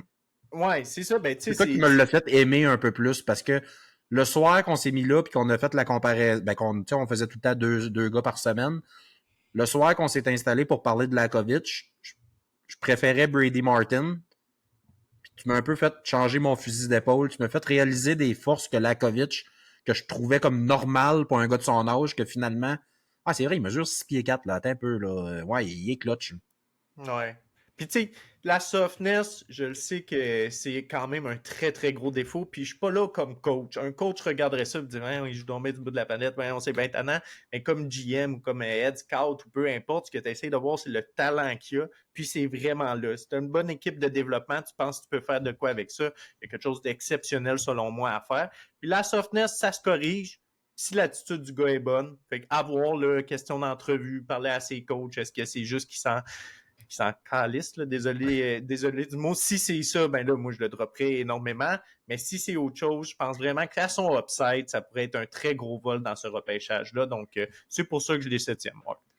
Ouais, puis écoute, je suis pas, je suis pas si loin, là. Je l'ai 10e, puis je suis d'accord avec les points que tu as amenés. Lakovic, à 6 pieds 4, 190 livres. J'aimerais le voir prendre un petit 10-15 livres quand il va être à maturité pour Oui, c'est être ça. un peu plus robuste, mais c'est pas dans son style de jeu. 58 points en 47 matchs dans le pire club de hockey junior canadien. Juste pour donner une idée, il a fait 10 points de plus que les 2 et 3e marqueurs de l'équipe, mais en 21 matchs de moins. Ça veut dire que les autres qui suivaient en arrière, là, ils ont 48 points au lieu de 58, mais en 68 matchs au lieu de 47. C'est énorme la différence. Il était vraiment tout seul dans son club. Il a été blanchi juste 9 soirs sur 47 matchs, fait que c'est 20%. Exactement comme Martin puis O'Brien. Fait que ça, pour moi, c'est une très, très bonne constance, malgré le fait qu'il jouait dans une équipe mauvaise. Son lancer, pour moi, c'est un calibre NHL. Il a vraiment un bon lancer. Ce que j'aime, il a un bon lancer en mouvement, il décoche vite. Mm-hmm. Je ne veux pas Ouais. tout aller énumérer ses qualités parce que tu les as bien Non, c'est vendues. bon. Par contre, bon, le softness, je trouve qu'il ne donne pas de hit. Ça, pour moi, c'est un peu un défaut là, pour un gars de 6 pieds 4 qui donne aucun hit. Je trouve qu'il joue un peu défensivement comme un gars de 5 pieds 10. Mm-hmm. Non, va falloir Mais que ça j'aimerais pas vienne le voir plus correct. combatif. Mais au challenge des prospects, là, le match CHL USA, je trouvais qu'il avait bien sorti ce match-là. Ça l'a un peu mis sa map là, pour certains scouts. Ben, Malheureusement, on n'a pas honnête, pu le voir en série. Il aurait peut-être pu être plus combatif s'il avait joué en série dans mm-hmm. des matchs avec un meilleur enjeu. Comme on s'est dit tantôt avant le podcast, ça arrivait des fois qu'après 20 minutes de jeu, il perdait déjà 4-0, pas motivant d'embarquer en deuxième. Ah non, puis c'était très souvent, puis c'est rare que je protège un joueur en disant que l'équipe était vraiment mauvaise, mais c'était extrêmement difficile. Beaucoup de fois, il touche la rondelle après 35 secondes dans sa zone. Les défenseurs, ça sortait pas la POC. Donc c'est sûr que j'y trouve des excuses un peu, mais c'est parce que je pense qu'il aurait pu être encore plus cette année, c'est ce qu'on sous-estime. Fait que, J'ai trouvé un comparable pour lui hier en ayant un flash pour un gars de son gabarit, mais qui frappe pas pantoute. ben, moi, j'avais déjà parlé de Rantanen. Je pense pas qu'il va atteindre ce plafond de joueur-là, mais la softness, il patine très bien. Je trouvais que ça ressemblait un peu, mais il va pas devenir Rantanen, là, mais vas-y, Mark. Protas à Washington. Ah, ça serait bien. Excellent joueur. Non, ben tu sais, tu vois, puis Protas, là, j'ai été voir, il a fait 22 mises en échec cette année. C'est exactement le prototype. Là. Gros bonhomme, talentueux, explosif. Oui, explosif, mais Ouais. c'est pas un malin. C'est pas le genre à se fâcher. Parce que s'il y avait le petit côté physique, là, je dirais que son upside, ça peut devenir un Timo Meier, mais on n'est vraiment pas là. Non, c'est bon. Ben écoute, excellent pour Lakovic, Marc. Je pense on l'a bien décrit. Donc, je l'ai septième. Maintenant, on est rendu à nos huitièmes au classement. Marc, qui as-tu de ton côté à numéro 8? Numéro 8, parce que maintenant, il fallait le mettre dans le classement, puis je suis pas un fan, je le vendrais pas comme un bon choix de 8, mais je pense que c'est dur de le mettre plus loin. Anton Frondel. OK, on peut avoir la discussion Frondel. Moi, je l'ai dixième, donc qui s'en venait. Je l'ai après Eklund. Euh, Merci. C'est rare que ouais, les gens ben, le mettent en arrière des clowns.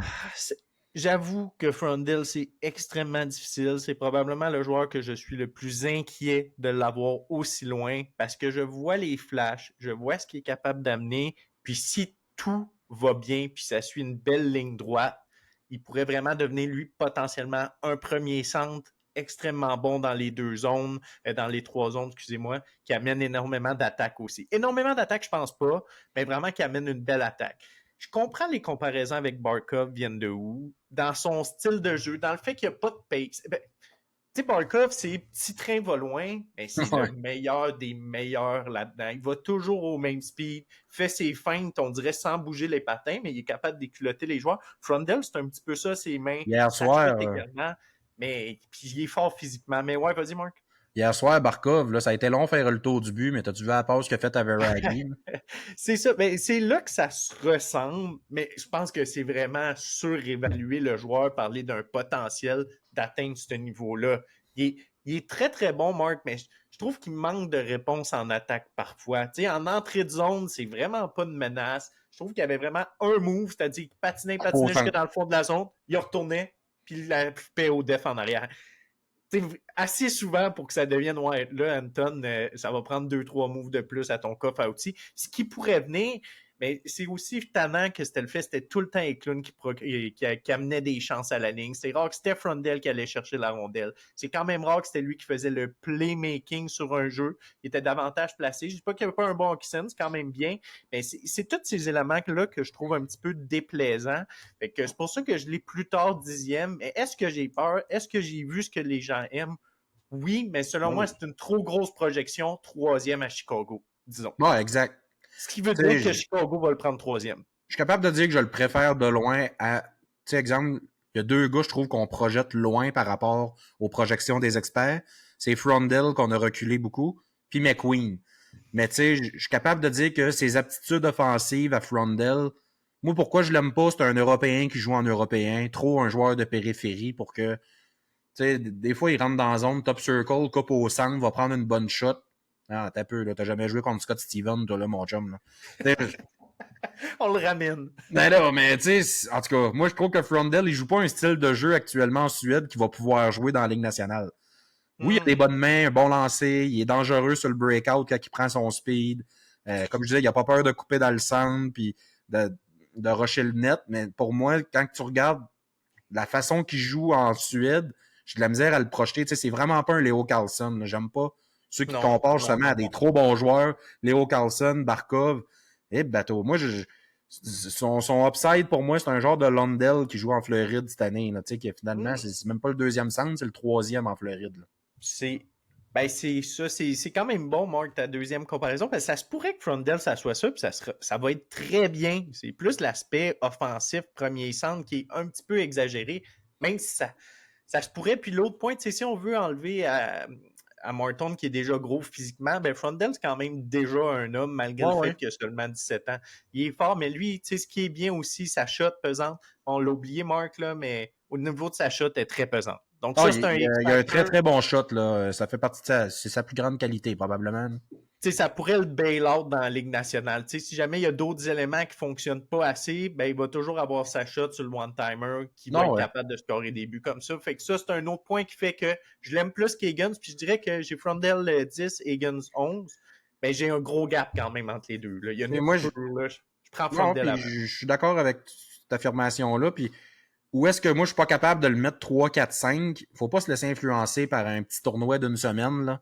Mais tu sais, les U18, là, je m'excuse, le calibre, il est pas si fort. T'as tous les joueurs de la même âge. Tu vas faire 3 points en 5 matchs, tandis que t'as des gars dans la Suède qui ont fait 18, 14 puis 13 points. Je suis désolé, là, mais pour Je moi, tu peux comprends. pas sortir. En tout cas, tu sais, je sais que ça se passe en une semaine, mais les gars qui sortaient à l'époque, là, les Laine, Poulouillarvi, les Européens qui sortaient très très tôt, là, dans les tournois internationaux, c'est là qu'il faut que tu te mettes sur la map parce que sinon, dans l'année, tu joues avec des hommes puis t'es dur à comparer.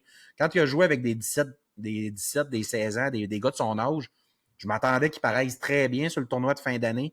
Puis il m'a vraiment laissé sur mon appétit. Fait que j'ai dit, bon, là, c'est vrai que je peux pas le mettre plus loin que, plus proche, c'est-à-dire, tu sais, meilleur. Je considère que même 8, j'ai été généreux par rapport à la manière que je le vends.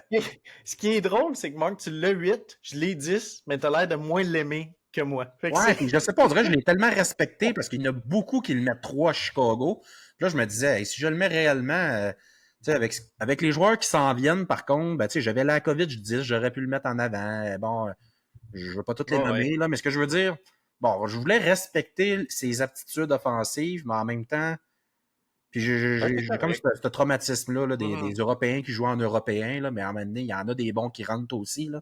Fait que, mhm. c'est ça, je me suis OK. dit 8, c'est comme c'est pas Montréal, là. Tu sais, moi, je veux pas qu'il blesse 16-17, là. Puis qu'on soit tenté Ben, de le prendre. c'est très bon, Marc. Donc, très bien pour Frondell. On est un peu en bas du consensus, les deux, mais ça reste quand même un excellent joueur. Maintenant, 8 de mon côté, Marc, un joueur qu'on n'a pas abordé encore, que certaines personnes se demandent peut-être pourquoi. Un des défenseurs que j'avais vanté en début de saison, c'est Radim Mertka. Euh, Pourquoi je l'ai huitième, Radim Mertka? Pour vrai, c'est un coup c'est un pic pour le coup de circuit un peu. C'est un joueur que j'aime vraiment beaucoup. Mais je vois le potentiel versus d'autres défenseurs de 6 pieds 6 qu'on a vu dans le passé, que je trouvais pas qu'il y avait rien là offensivement. Je trouvais pas qu'il y avait une belle vision du jeu. C'était principalement qu'il était grand, il jouait défensivement, il était gros dans la zone, donc ça prenait de la place. Moi, Murka, c'est là que je diffère des gens qui le voient peut-être plus 15 à 20.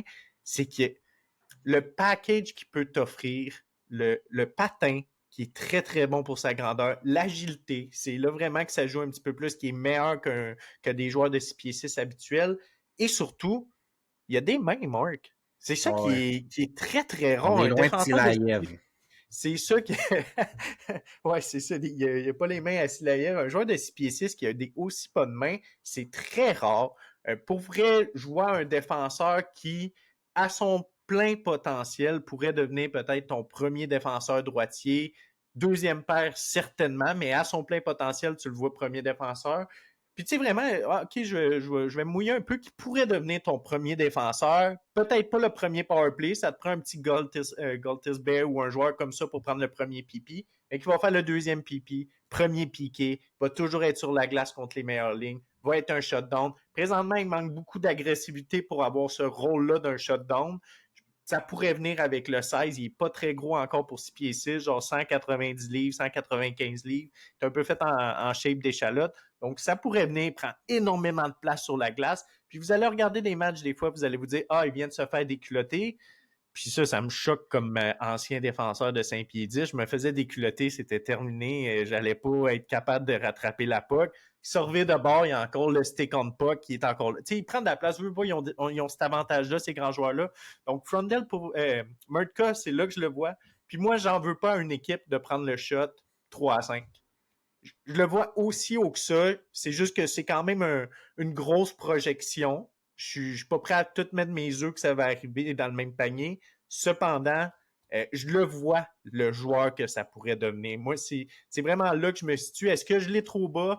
ça me fait peur un peu. On pourrait se retrouver ici, puis ça finisse par être le meilleur joueur du draft. Tu sais, à cette grandeur-là, le patin qu'il y a, je pense pas que ça va être ça, mais ça se pourrait quand même, Marc. Donc, j'aimerais ça voir, toi, tu le où. 9. Puis...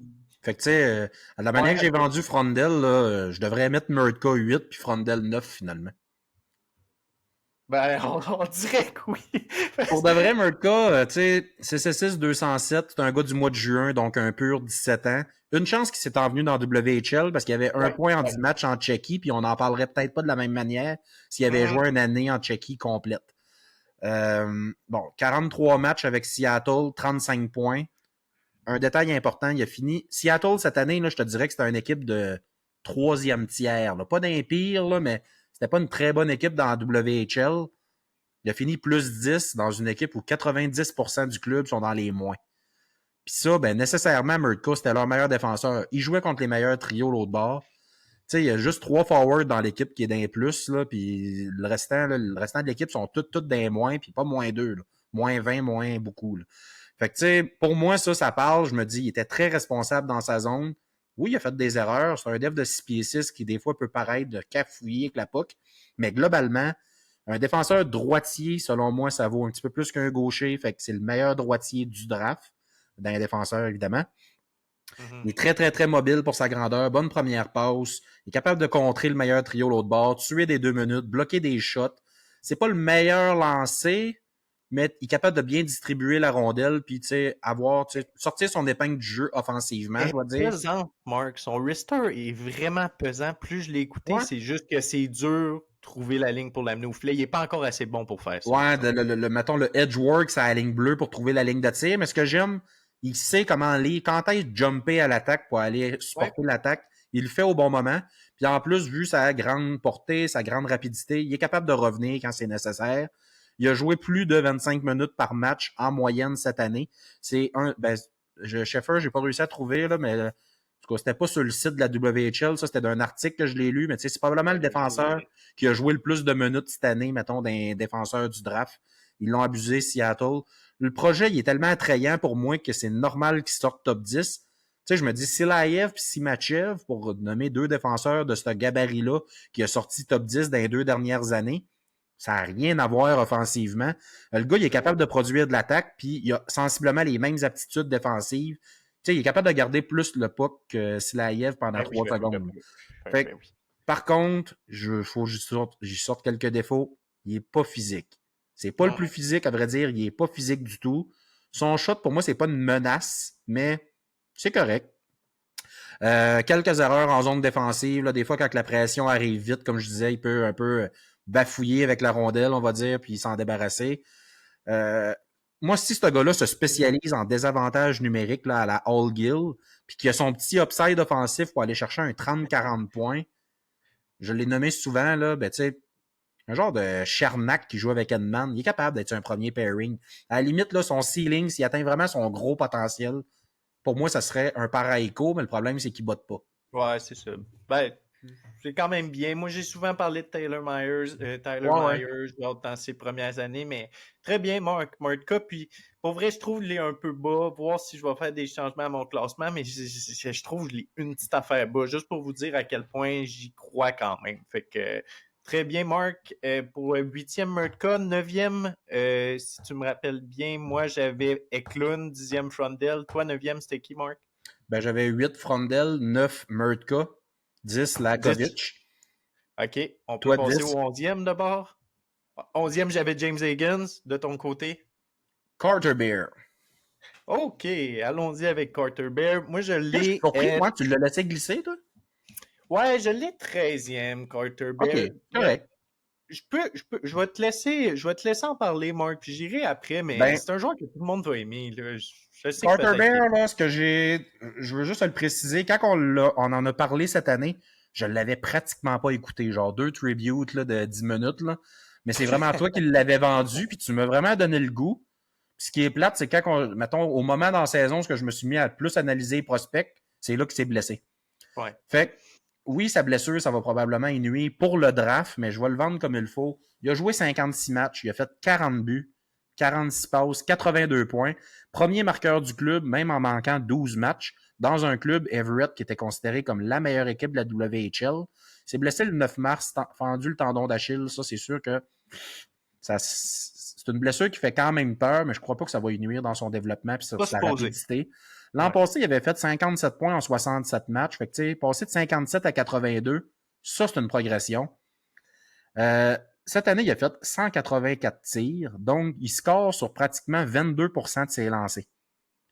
Pour un compteur de 40 buts, là, c'est pas un... Ouais, Habituellement, tous les marqueurs de 40 buts font au moins 250 shots au but.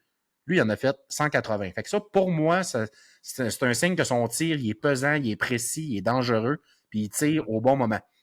Il a été blanchi dans 14 de ses 56 matchs. Ça, c'est 25%. Fait que lui, tu vois qu'il y a une petite inconstance de plus que les précédents que j'ai nommés, Martin, O'Brien, Lakovic. Un petit peu d'inconstance. Des fois, il y a eu une séquence, là, mettons, c'est plate qu'il se soit blessé en mars parce que sur ses 11 derniers matchs de la saison, il a été blanchi 7 fois. Fait il nous a comme laissé sur notre fin un peu juste avant de se blesser, mais sa plus grande qualité, c'est un moteur sans fin. Il est intense, il mange les bandes, beaucoup de grit. Il s'implique sur 200 pieds, intense. Pas le plus gros gabarit, mais il joue comme un gars plus gros que 6 pieds 180 livres. Son lancer il est puissant, il trouve les lignes de tir, fait sentir sa présence dans pratiquement tous les matchs, j'ai dit. Une boule d'énergie pour son équipe. Puis on a senti les répercussions que ça a eu, sa blessure sur Everett, parce que c'était le meilleur club de la WHL. On les voyait en finale. Finalement, ils ont perdu en deuxième ronde en 7 contre Portland. Fait que ça montre un peu l'impact qu'il pouvait avoir dans son équipe. C'est très bien décrit. Je peux juste ajouter, je l'ai 13e, mais je l'adore. C'est vraiment un. Tu peux construire ta culture autour d'un joueur comme ça. C'est vraiment le type de joueur qui est. Puis, juste pour rajouter sur toi, Marc, j'ai jamais vu une intensité comme ça junior majeur. C'est un malade. Pour vrai, un coaches player, tous les coachs vont l'adorer. Donc, c'est sûr que c'est une valeur sûre pour la Ligue nationale. Pourquoi je les 13 une petite coche plus bas? Premièrement, l'aspect physique qu'il amène, il va continuer à l'amener dans la Ligue nationale, mais au lieu de geler les gars, ça va être une petite coche de moins parce que c'est pas le plus gros gabarit. Ça reste que ça, il va en perdre un petit peu, mais il va continuer d'être un fou pareil sur la patinoire, mais sans être plus gros physiquement que les autres. Fait que ça, j'aime moins. Au niveau offensif, il y a une petite coche que je pense qu'il n'y a pas le plafond que les autres peuvent avoir. Mais je le vois comme un excellent complément à une ligne offensive, plug and play n'importe où. Ce que j'ai écrit, moi, c'est un peu un genre de Alex Burrow dans son prime avec les Sedins. OK, ouais, c'est bon. J'aime ça, la comparaison. J'ai de la misère à trouver des anciens joueurs. Moi, je vois beaucoup que les actuels. J'avais dit Matthew Nice à Toronto. C'est pas mauvais, Marc. Ça C'est pourrait. Il mériterait top 10 rendu là, mais c'est quand même bien comme comparaison. J'aime. Donc, excellent, Marc, pour Bear. Je pense qu'on a fait le tour. C'est un joueur que tout le monde va aimer. Le Snake l'aime particulièrement beaucoup. Là, si vous écoutez, hâte de voir ça va être tout sur le classement. Mais on l'aime quand même beaucoup. Je trouve qu'il y en a qui l'ont trop on tard. l'a Donc, respecté. 11e, c'est ça. c'est On se respectable. prête. Très bien. Donc, maintenant, on est rendu à 12, Marc. Je vais y aller avec le mien, un de tes préférés. Donc, 12e, j'ai mis une surprise, encore une fois, Cameron Reed. C'est pas un joueur qu'on voit beaucoup à ce rang-là dans les classements pour le moment. C'est un plus petit défenseur, 6 pieds. Donc, ça va glisser au repêchage. Je vous le dis tout de suite, je l'ai 12e, mais j'anticipe qu'il va glisser un petit peu. C'est un de mes coups de cœur, mais qui a des éléments à travailler. Et si ces éléments-là, justement, peuvent être améliorés, puis qu'il y ait plus de constance un petit peu, je pense que ça pourrait devenir un excellent défenseur dans la Ligue nationale. Son habileté en entrée de zone, pour un défenseur, c'est dans les tops du repêchage. Je trouve que tu as des Desnoyers, des O'Brien, des Missa. Mais après ça, ça fait drôle à dire, mais c'est un défenseur qui est probablement le meilleur pour carry la puck dans la zone, trouver les joueurs libres, se créer une ligne de tir, fake d'aller d'un côté, explose de l'autre côté pour déborder le défenseur. Il est excellent. C'est une partie qui fait partie, c'est quelque chose qui fait partie de sa game. Puis, son niveau offensif, ce que j'aime, c'est sur la ligne bleue, oui, il est capable d'être une menace, mais c'est surtout lorsqu'il rentre dans l'attaque. Ce que je veux dire, c'est qu'il peut, il peut participer au jeu dans la haute zone, peut rentrer dans le cycling. Vraiment, il s'incorpore comme un attaquant, puis des fois, il rentre vraiment comme le quatrième attaquant, donc ça débalance complètement la défensive adverse. Ils savent plus nécessairement où donner de la tête. Il y a un joueur qui est oublié, Reed tout seul dans le slot, capable de la mettre dedans. Puis les mains, c'est dans les meilleurs du repêchage, encore une fois, c'est très underrated. Puis c'est un joueur, je trouve, qui est mal compris lorsque j'entends qu'il y en a qui le comparent à Matt Roy ou des trucs comme ça. Je trouve qu'il est un petit peu mal compris. Il y en a même qui le comparent à des joueurs défensifs, qui est super bon défensivement, alors que moi, c'est vraiment ça les habiletés qu'il doit travailler. Son patin de reculon, même s'il est extrêmement agile, il y a des bons edge work d'avant. Tu sais, un peu à la Ziv Bouillum, moins à ce niveau-là, mais il y a quand même des petits shades de ça dans le repêchage. Mais lui, son patin de reculon, il est extrêmement défaillant. Je comprends pas cette partie-là. Souvent, il est obligé de pivoter pour aller closer le joueur. Donc, ça va être un problème dans la Ligue nationale s'il n'est pas capable de corriger ça. Mais il a un excellent stick, toujours on puck. C'est rare que je le remarque, là, mais lui, c'est vraiment une excellente habileté. Donc, il s'en sort malgré tout défensivement à cause de ça. Puis, ce qui va lui faire mal, c'est ses séries. Il n'a pas été assez offensif. Puis ce que je dirais à Cameron Reed, c'est patine. Quand il patine pas, ça ne sert à rien d'avoir Reed. S'il ne jump pas dans le rush, s'il ne participe pas à l'attaque, c'est un def.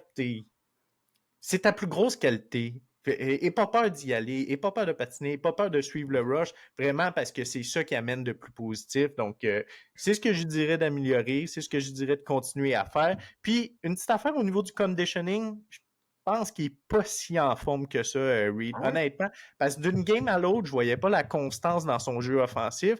Puis vraiment, juste une constance dans le sens, il faisait sa petite passe en breakout. Ah non, aujourd'hui, je suis pas.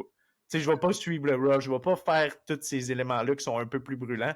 Donc, c'est pour ça que je le vois là, mais à son meilleur, je pense que ça pourrait devenir une très grosse surprise dans le repêchage, puis un gros vol.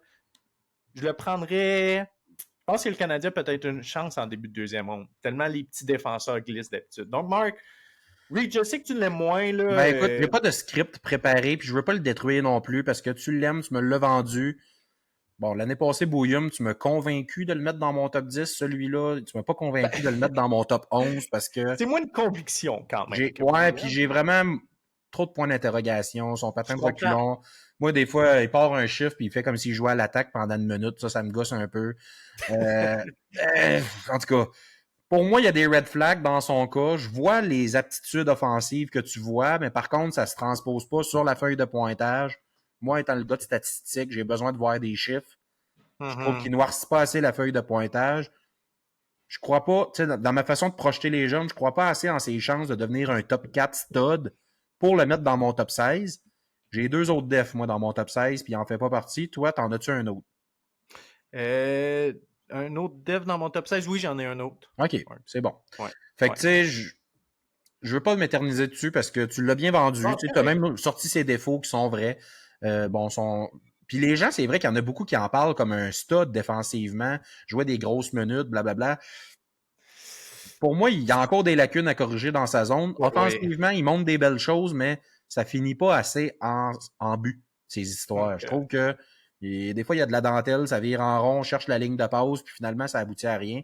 Mais c'est un bon défenseur qui va sortir en première ronde. C'est un projet. Puis je respecte ton. Je suis content que tu l'aies mis 12e parce que tu sais, t'as pas exagéré. Si tu me l'avais mis 7-8, là, je t'aurais j'aurais argumenté un peu plus, mais là, je trouve que où est-ce qu'on est rendu dans le draft, dans la qualité du draft de cette année, je respecte ton 12e rang. OK, c'est bon. Ben écoute, merci beaucoup de me respecter, Marc. J'adore. Donc, on va voir si je te respecte pour ton 12e. Donc, vas-y avec le tien, Marc. Tu sais, j'y vais beaucoup plus dans le floor, moi, honnêtement. Brady Martin, c'est mon 12e. Un centre droitier, purement 17 ans du mois de mars, 6 pieds, 180 livres, mais qui frappe comme s'il en pesait 2,40.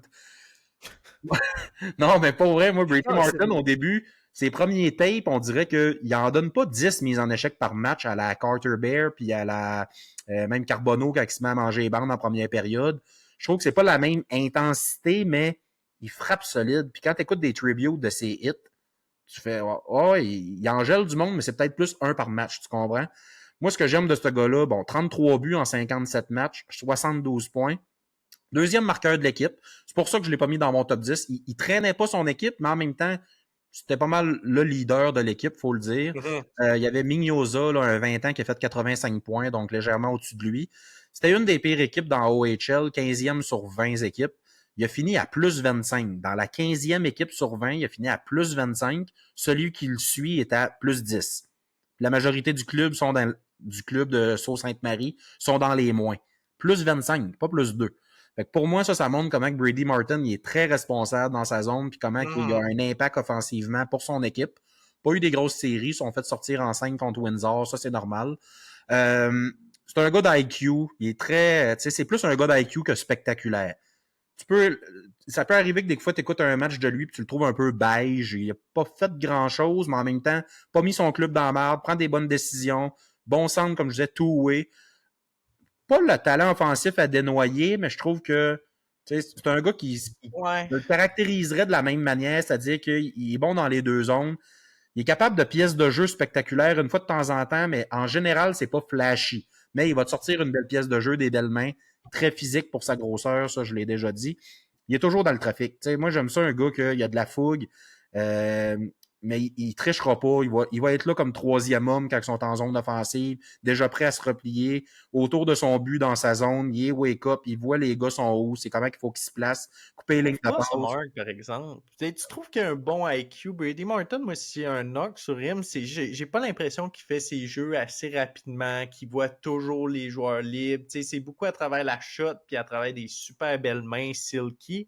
L'IQ, on dirait que c'est là que ça accroche un petit peu. Le IQ, faut pas le mélanger avec la vision du jeu. C'est pas un gars qui a une grande vision du jeu, mais je trouve que dans son positionnement, sa compréhension du hockey, je dois dire. Ouais, ok, je comprends. Parce que c'est un joueur de centre pareil, puis il a fini à plus 25 d'un club mauvais. Fait qu'il sait jouer au hockey. Et admettons, toi, tu prends un ailier de 3 avant de prendre un ailier de first en Carbonneau. C'est ça que tu me dis. Ben. C'est pas vrai. Non, mais moi, je le vois comme un deuxième centre qui n'aura pas le potentiel offensif. Regarde, moi, je vais le dire, ça me fait chier par contre d'avoir une comparaison qui ne joue pas du même bord parce que Brady Martin est droitier. Là. Mais s'il devient un Sam Bennett là, dans la Ligue nationale, là, Sam Bennett n'a jamais dépassé 50 points, mais qui ne le voudrait pas dans son équipe? C'est ce qui fait peur. Est-ce que ça peut demeurer une domination physique dans la Ligue nationale puis être un tannant à Sam Bennett? T'as raison que si c'est ça, je comprends les équipes le prendre aussi haut. Oui, c'est juste le potentiel offensif que je vois moins. Fait que c'est pour ça qu'il est en dehors de mon top 15-16. Mais il serait dans cette discussion-là. Là, à 16-17, serait correct avec ça. Mais c'est plus là que moi que le bas blesse un peu avec Martin. Même si c'est un joueur que c'est sûr que tu regardes, tu vas aimer parce qu'il est physique et tout. Mais tu l'as bien décrit, Mark. Je savais que tu allais l'aimer un petit peu plus. J'ai de la misère à mettre Carbonneau après. Sa faiblesse, ça se pourrait qu'il devienne un joueur d'aile parce qu'il est pas bon dans les face-off, lui non plus, un peu à la Misa. Il n'a vraiment pas un bon pourcentage de face-off, fait que ça, pour moi, c'est une faiblesse. Non, je comprends. OK, ben écoute, c'est bon, Martin. Je suis moins d'accord. C'est sûr que la discussion avec Carbonneau, j'ai plus de misère, mais j'adore Carbonneau, comme vous savez. Fait que, écoute, c'est bien à 12, Marc. À 13, tu as Carbonneau. Ouais. Moi, j'ai Carterberg qu'on a déjà parlé. Okay. Donc, bon. on va passer à 14. Je peux y aller avec le joueur que j'ai, Marc. Peut-être une petite surprise. Je le vois descendre beaucoup dans les classements. Ouais, c'est Jack Nesbitt qui jouait avec les Spitfires de Windsor. C'est un joueur de centre. J'ai pas ses mensurations directement là, mais 6 pieds 4, là, un homme, là, très gros gars. C'est le genre de joueur, vous allez vous dire, ah ouais, tu l'aimes lui. Tu sais, habituellement, c'est pas le genre de joueur que j'aime. C'est ma réaction. C'est ça, gros centre, pas très rapide. Ça n'a pas été nécessairement un stud au niveau des statistiques cette année. Il y a vraiment quelque chose que j'aime dans sa game. Premièrement, ça pourrait être un spécimen physique dans la Ligue nationale également. Lui, il est 6 pieds 4. Comparativement à Lakovic, il est déjà fort. Mais il n'a même pas atteint le proche de sa limite. En protection de rondelle, essaye pas d'y enlever la puck, c'est sûr que tu ne seras pas capable. C'est combiné avec des mains qui sont très underrated. Même s'il avance pas, ses mains lui permettent de s'en sortir de temps en temps. Mais ce qui m'amène vraiment à le mettre dans un top 15 pour un centre qui est peut-être pas si excitant, très explosif, c'est sa vision du jeu. Je trouve qu'il voit vraiment bien la game. Le IQ, quand tu parlais de positionnement, ça, il est capable de bien le faire. Il va aller se mettre dans le trafic. Il sera impossible à tasser. Il va ramasser les vidanges de ce côté-là. Mais vraiment, tu sais, ils l'ont mis sur le power play. Sur le premier power play, souvent, il était là avec Protas puis voyons, Green Tree. Puis Green Tree de l'autre côté qui se faisait des passes. Mais quand Nesbitt, la passe était droppée à Nesbitt en bas de zone, c'était pas automatiquement un wrap-around vers le but ou une attaque au filet. Lui, il cherchait la passe backdoor, était souvent capable de la trouver, était capable de la vendre, taper le gars en play centre. Je sais que c'est en power play, mais je l'ai vu faire également en zone offensive, des choses comme ça. Fait que lui, puis c'est vraiment un centre.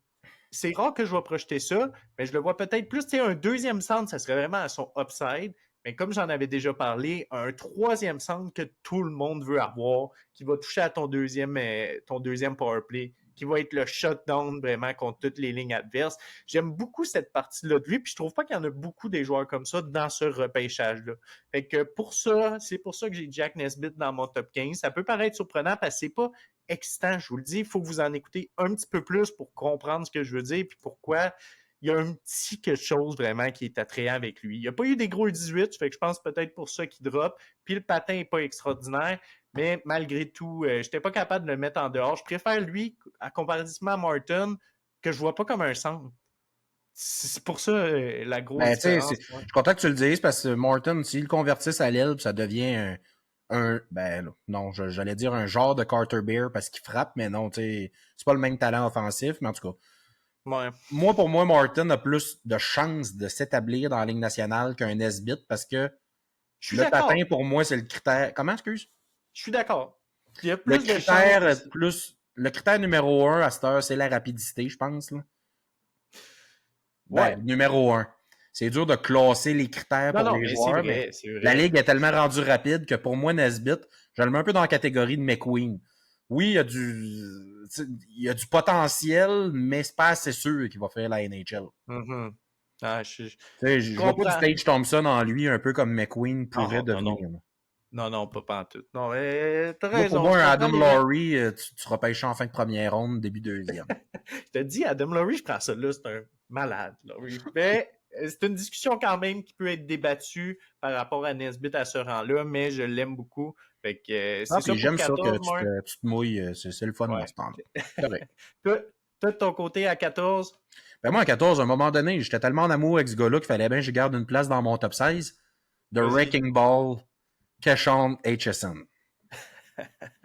Ok, je te laisse y aller, je vais le détruire après. Non, pour vrai, c'est quand même rendu là, je pense que Non, puis c'est tu sais, un je bon voulais pas rang. le Moi, je mettre le prendrais top pas 10, là. honnêtement, parce que je suis conscient de ses lacunes, mais Keshawn Aitchison, là, premièrement, si tu joues en même temps que lui, lève ta tête. Oui. C'est un train, il y a un boulet de canon, il va te faire mal à quelque part dans le match, ça c'est sûr. Fait que Frondell coupe plus dans le centre, mais que tu joues contre Aitchison, sinon tu vas le regretter. C'est un late du mois de septembre en plus, fait que probablement un des plus vieux du draft. 6 pieds 1, 200 livres, 64 matchs cette année, 59 points, dont 26 buts. Je répète que c'est un Ouais. défenseur. 26 buts. C'est le troisième buteur chez les défenseurs de la OHL parce que Parek et Dickinson sont là. Sinon, probablement que 26 buts aurait été premier de la ligue dans d'autres ligues, probablement comme au Québec. Il y a seulement 166 shots. Fait que je refais la comparaison avec Carbonneau qui a fait 324 shots. Il y a la moitié moins de shots. Il a fait 26 buts. C'est 16% de ses tirs qui rentrent. Honnêtement, ça montre à quel point son shot est Ouais, puissant. Tu pesant. sais, Parek et Dickinson, oui, ils ont quelques buts de plus, mais ils ont 243 et 245 tirs. C'est au moins 80-90 de plus. Fait que pour moi, Aitchison, son tir, il est menaçant. Puis ça, dans NHL, il ne perdra pas. Son tir va être encore bon. Je sais pas que ça va être une puissance offensive dans NHL. Pour moi, s'il veut se faire une place, il va se faire une place parce qu'il est tellement robuste. Mais il va devoir apprendre à vraiment solidifier son jeu défensif, plus devenir un défenseur de job sale, frapper, bloquer des tirs, tuer des deux, que offensif. Parce que la nouvelle génération de la NHL, les défenseurs qui sont offensifs, c'est pas des 6 et 2, 200 livres. Ben, en tout cas, c'est pas des gars de ce gabarit-là qui jouent ce style-là. C'est des petits défenseurs rapides qui bougent la rondelle. Puis lui, son coup de patin, c'est pas toujours élégant, je suis capable de le dire. Il y a 6 buts gagnants cette année. C'est le premier défenseur de la OHL. Ça, je trouvais ça le fun de le préciser. L'an passé, il avait juste fait 39 points. Là, il y en a 59, presque 60. Je vois la progression. Fait que, même s'il est plus vieux que certains au draft, il y a presque un an de plus que Schaeffer. Ça, faut que je le donne. Mais il a progressé cette année, puis il a vraiment été... C'est une brute. Il a été dominant dans la ligue. La OHL, c'est la meilleure ligue junior au Canada, selon moi, puis selon la majorité des gens. Ouais. Puis il a vraiment été considéré comme un défenseur, là, je vais dire, un joueur d'impact dans cette ligue-là. Puis il a connu des très bonnes séries. 6 buts, 6 passes, 12 points en 16 matchs. Il s'est rendu en troisième ronde alors que il n'y a pas grand monde qui prévoyait que Barry allait se rendre en troisième ronde. C'est un peu une surprise. Il y en a qui reprochaient son manque de discipline l'an passé. Il y avait 126 minutes de pénalité. 88 cette année. Je pense que c'est un peu discipliné, même si oui, des fois, comme tu disais, Carbonneau va aller en planter un trop late en arrière du but. Ben lui tout, là, Etchison, il aime ça se gâter puis aller en planter un, prendre un mauvais 2 minutes une fois de temps en temps. Mais il est tellement intimidant. J'aime pas le monde qui dit il choisit ses combats, choisit ses hommes, il s'en prend au plus petit. Ben, c'est normal, il est plus gros que tout le monde. C'est sûr qu'il va en prendre des petits. Là, je veux dire, il y a Protas puis Nesbitt là, avec Windsor qui était gros, là, mais des gars de 6 pieds 4, 6 pieds 5, il n'y a pas une tonne dans le junior. Fait que, c'est normal que maintenant, la loi de la moyenne fait qu'il pogne des gars plus petits. Ce que j'ai aimé, moi d'ailleurs, le challenge là, CHL contre les Américains, là, ce match-là, il a commencé le match, je me souviens plus comment il s'appelle, il est tout petit, l'Américain. Là. LG, LP, je sais pas trop. Ouais, LG Mooney, il est allé te le ramasser en commençant la game. Tu sais, lui, il s'est pas dit là, il y a des scouts à soir, il faut que je joue correct, tu sais, que je fasse attention, pas faire d'erreur. Il a choisi le plus petit. Il a joué son style de jeu. Ben oui, mais c'est lui qui avait la rondelle, si tu veux, je te dis. Lui, il a respecté son style de jeu. En commençant la game, moi, je suis connu pour être un gars qui frappe. Ben, je vais aller en geler un, puis je m'en fous que la game. En tout cas, je sais pas comment le dire. Il a resté authentique, puis il a joué son style de jeu dans ce match-là. Il en a gelé un autre à un moment donné, l'autre bon américain aussi, là, qui est classé au draft. Je m'excuse, je sais pas leur nom par cœur, là, parce qu'ils sont classés plus loin en première ronde, mais franchement, moi, c'est le genre de Dion Phaneuf du draft, là, qui a un tir foudroyant, il frappe tout ce qui bouge. Ou l'année passée, il y avait Stian Stolberg, là, le Norvégien. C'est un peu ce joueur-là du draft que prenez-les pas trop tôt parce que vous pourriez le regretter, mais laissez-les pas glisser trop tard parce que vous pourriez le regretter. Fait que, tu sais, moi, je le vois 14, 15, 16, ben, je dis pas qu'il faut que Montréal le prenne, on a des defs en masse, là, mais j'aime beaucoup ce joueur-là, j'aime le style. D'accord sans être d'accord, Mark. Dans le sens, je comprends que tu aimes le style, c'est un animal sur la patinoire. Moi, je trouve qu'il est un petit peu trop de tête folle, les prises de décision, le timing pour appuyer l'attaque. Des fois, je trouve que c'est vraiment dégueulasse. Là. C'est vraiment pas le bon moment pour faire ça. Timing pour les gros hits, ça, je te l'accorde, c'est sans égal dans le repêchage. C'est vraiment quelque chose de bien. Mais même à son 16, rendu dans la Ligue nationale, ça sera plus un homme parmi les enfants. Il va juste être normal dans la Ligue nationale. Donc, je projette que ça va être un petit peu moins. Comme je l'ai dit, l'agilité du patin, c'est ce qui me dérange le plus dans sa game. Fait que, rendu là, au moins, s'il sort à 15, je vais être correct. Mais quand on se met à m'en parler dans un top 10, des gens qui disent peut-être que ça pourrait être le deuxième défenseur repêché, sérieux, je suis vraiment pas là, surtout pour le joueur qui est, comme tu l'as dit, lui, c'est vraiment une grosse différence. Son âge, c'est de loin le plus vieux du repêchage. On parle quasiment d'un an de différence avec Schaefer. Si tu le compares à Schaefer, il y a une grosse différence d'âge. Si tu le compares à Carbonneau, il y a un mois de différence. Fait que je veux dire... non, je comprends. Mais en tout cas, je l'aime moins, Marc, mais je suis content que tu ne l'aies pas mis trop haut non plus. Donc, non, je peux rationaliser. Ouais, non, c'est très bien pour Aitchison à 14. Maintenant, on est rendu à 15. Il nous en reste juste 2 parce qu'on va avoir un 16e. Donc, ça va être un très long épisode. J'espère que vous êtes encore à l'écoute, mais il reste quand même des beaux joueurs à parler. 15, je n'ai déjà parlé beaucoup. Ça va peut-être être un petit peu plus rapide. C'est Logan Hensler qui jouait pour Wisconsin, défenseur droitier de 6 pieds 2. Ce que j'aime beaucoup d'Hensler, pourquoi je le mets là? Peut-être plus un safe bet. Mais Nesbitt, Hensler, c'est peut-être plus... je suis moins dans le upside à ce niveau-là. Mais Hensler, ce que j'aime beaucoup, c'est la combinaison du patin avec les habiletés en sortie de zone et en regroup. Vraiment, la vision qu'il y a à ce niveau-là, la capacité de distribuer la rondelle, que ce soit à ses ailiers, à ses centres, via des sauces, via un transport de rondelle. Vraiment, la capacité de patiner avec la rondelle d'une zone à l'autre est supérieure à ce que beaucoup de gens vont lui donner du crédit pour. Donc, ça, c'est quelque chose que j'aime beaucoup. Puis la game offensive, il n'y a pas des grosses stats cette année. Je vous le dis, pas des grosses stats, mais il y a une petite coche à avoir de plus. Moi, je pense qu'il y a du room pour l'improvement de ce côté-là. Il y a beaucoup de gens qui pensent que c'est Hensler, ce qu'il sait présentement, c'est ce que c'est. Mais moi, je vois pas ça, parce que je les ai vus, les habiletés à manier la rondelle. Je les ai vus, les habiletés à walker la blue line un petit peu. Pas un gros tir, ça, je vais te le donner, c'est pas très vraiment de force. Mais vraiment, je suis pas capable d'oublier son patin, sa capacité à bien closer le gap, vraiment couper les jeux adverses avant même qu'il ait commencé. C'est pour ça que Logan Hensler se ramasse à 15 pour moi. Je sais que, Marc, tu l'aimais quand même bien. Là. Je suis sûr que c'était pas si loin que ça. Son upside offensif m'avait refroidi. Là, offensivement, je voyais des flashs qui m'avaient traumatisé l'an passé de Silayev. Non, je fais des farces. mais tu sais, la rapidité, le coup de patin, moi, 15e, je vais le nommer, j'ai Jackson Smith, qui est un petit peu plus loin. Toi, tu l'as même pas top 16 de ce que je comprends, puis la majorité des gens le mettent comme deuxième défenseur. je comprends les lacunes défensives que tu as sûrement envie de me nommer, mais pour moi, Jackson Smith, après Schaefer, c'est le deuxième plus beau coup de patin d'un défenseur du draft. Je suis d'accord, t'as raison. Fait que tu sais, il patine comme le vent, 6 pieds 3, 190 livres, c'est un pur 17 ans du mois de mai. 54 points en 68 matchs, mais Tri-City était pourri. Pourri. Pas autant que Moose Jaw, exemple, avec Lakovic, là, mais il était dans les pires équipes de la WHL. Il a été blanchi dans 32 de ses 68 matchs. Là, on parle de 47%. Ça, c'est vraiment de l'inconstance pour moi. Soit qu'il fait que 3 points, soit qu'il n'en fait pas pendant 2 matchs de suite. Il y a des lacunes défensives. Ses prises de décision sont pas toujours bonnes, mais pour moi, un défenseur de 6 pieds 3 qui patine comme le vent, comme lui, qui a une lucidité offensive, de trouver les lignes de passe, même un pas pire lancé. Il a quand même 11 buts, puis il a une bonne shot. Je le vois un peu, puis j'aime pas ça, il joue pas du même bord, là. Un peu comme Jeff Petrie, qui patine très très vite. Là, un soir, Petrie, tu dis, hey, ça, c'est notre meilleur défenseur. C'est qui est bon, Petrie. Puis là, tu peux te mettre à l'haïr pendant 2-3 soirs. Il fait des gaffes, des turnovers, des passes à l'aveuglette, se fait déculotter par un gars. Ben, Jackson Smith, pour moi, c'est un peu ça. Des soirs que il patine comme le vent, transporte la rondelle, il est partout sur la glace. On dirait que c'est toujours lui qui la transporte. Puis là, tu le vois faire 2-3 erreurs. Ouais. C'est pour ça qu'il est 15e. Pour moi, il y a beaucoup de choses positives pour un défenseur de son âge, mais il y a également beaucoup de choses à corriger. C'est pour ça que je suis pas capable de le mettre top 10. Mais globalement, le coup de patin, lancé, un genre de Matheson, je dirais. Ben, je trouve que c'est le positionnement pour Jackson Smith. Moi, c'est à partir de là que je le considérais parce que, comme tu l'as dit, le patin exceptionnel. C'est le genre de défenseur qui, d'habitude, je vais mettre ultra haut. Mais ce qui m'inquiète beaucoup, c'est la prise de décision au deuxième étage, le cerveau.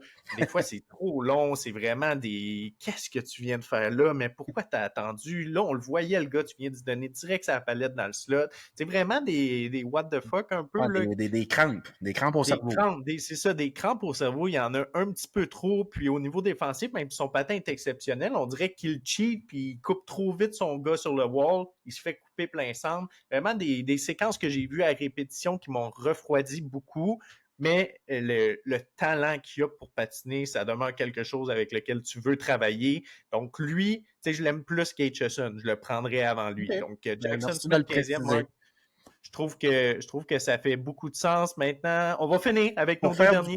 Juste pour faire du pouce sur Rentler, je ne l'ai pas top 16, mais je ne serais pas surpris qu'il sorte 16e parce qu'en principe, après Murtka, c'est le deuxième défenseur droitier du draft, puis on le sait que les défenseurs droitiers, c'est une rareté, mettons. Ouais, c'est une denrée rare. T'as raison. Donc, passons maintenant au 16e. Marc, je vais y aller avec mon dernier. Yes. Un petit, je me suis dit, rendu là, j'irais pour le gros upside. Vraiment quelqu'un qui a une qualité qui est inégalée dans le repêchage, qui pourrait amener à quelque chose de très bon offensivement. C'est notre ami Colin Potter qui jouait avec Arizona State. Je veux dire, Marc, c'est quoi la grosse différence cette année? Puis je l'avais déjà parlé, tu sais, Potter, Higgins, je trouve pas que dans la NCAA, la différence était si élevée que ça. C'est ceux qui jouaient avec des clubs pas dans la même ligue en tout, là, mettons. C'est ça, très différente, mais cependant, Potter, ce que j'aime, puis pourquoi je prendrais une shot sur lui autour de ça dans le repêchage, la vitesse, c'est vraiment inégalé. C'est une fusée sur patin. Puis en plus, il est capable de, je l'ai vu être capable de faire ses jeux à une vitesse très rapide. Est-ce que ça va devenir un Alex Newhook? Ben, tu sais, rendu là à 16, c'est pas la fin du monde. À peu près là qu'il a sorti Newhook. Ouais, mais s'il y a une petite coche de plus offensivement, je vois peut-être une habileté à avoir plus de playmaking à sa game, ça pourrait devenir un vol à ce niveau-là. Le problème, c'est le 16, encore un peu comme Newhook. Lui, il est même encore plus petit. Là, je pense qu'il est à 5 pieds 11 à peu près. Donc, je comprends qu'il y a des équipes qui vont être frileuses à le prendre, mais c'est quand même quelque chose d'extraordinaire. Puis en plus, il y a un très bon tir. J'en avais parlé, mais c'est surtout la rapidité avec laquelle il décoche ses lancers, puis le deception que ses tirs un petit peu, qui va tromper les gardiens.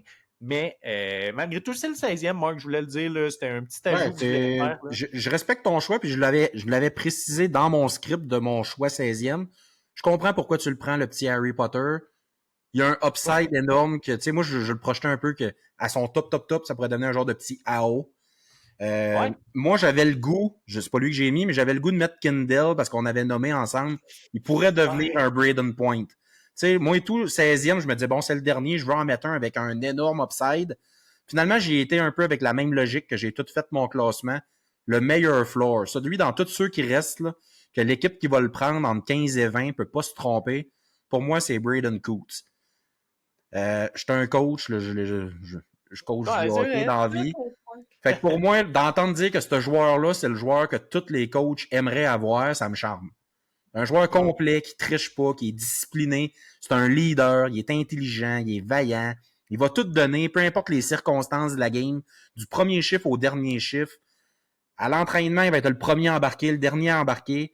Tu sais, je veux dire, c'est rare qu'on a ce genre de détails-là par rapport à un joueur, mais si tout le monde en parle, c'est probablement parce que lui, c'est vraiment le cas. Dans le sens que, T'as puis raison. moi, ça m'inspire, que toutes ces caractéristiques-là d'un joueur, ça m'inspire qu'il peut juste s'améliorer d'année en année. Fait que pour moi, oui, Braden Coots, cette année, regarde, c'est un 5 et 11, 183, il est pas gros. En 60 matchs, il a fait 63 points. Mais tu sais, jouer à Seattle avec Murtka d'une équipe très ordinaire, c'était le meilleur joueur de l'équipe quand même. Il jouait sur le meilleur trio, contre les meilleurs trios. Il a fini plus 5. Tu sais, à part Murtka et Coots, là, qui ont fini plus 10 puis plus 5, là, 80% de l'équipe sont d'un moins. Fait que ces deux gars-là, pour moi, ils ont du talent, sont responsables. C'est pas le plus gros upside offensif, mais finit meilleur compteur de son club en étant reconnu comme étant très solide défensivement puis excellé en piqué. Fait que je veux dire, tu sais, 12 points en 7 matchs au U18, il a quand même montré en jouant avec Martin qu'il Ouais. est capable de la mettre dedans, puis c'est pas, je veux dire, c'est pas affreux son jeu offensif. Pour moi, la comparaison, bon petit centre droitier qui frappe, qui est discipliné, qui a toutes les caractéristiques qu'un coach aime. C'est un genre de petit Jean-Gab Pajot. Je sais pas si tu te souviens, Pajot à Ottawa, quand ils ont été en finale de l'Est, qui était à un but d'éliminer Pittsburgh. Pajot était Ouais. vraiment solide un bout, puis il hantait le Canadien, puis c'est un des meilleurs joueurs en piqué de la Ligue. Puis, ben moi, je trouve que la courbe de progression à Coots, elle va juste s'améliorer s'il y a tellement ce work ethic-là, que tu sais, je vois un peu la Pajot, tu sais, un peu la courbe de progression à Cirelli, qu'au début, il est vraiment bon défensivement, mais que finalement, s'il joue avec des bons joueurs, il va être capable d'aller chercher un upside offensif. Je sais pas. Pour moi, c'est. Ouais, j'ai aucune difficulté à croire que tu l'as aimé. Je l'ai aimé beaucoup aussi. Puis comme tu dis, les coachs vont l'adorer. Le floor, c'est parce que je sais pas. Peut-être j'irais plus envers la fin de la première ronde, étant donné que je crois pas tant offensivement. Mais je tiens à dire quand même, c'est le genre de joueur de rôle que Team Canada va prendre, Bah mais ouais. que je serais pas tant contre.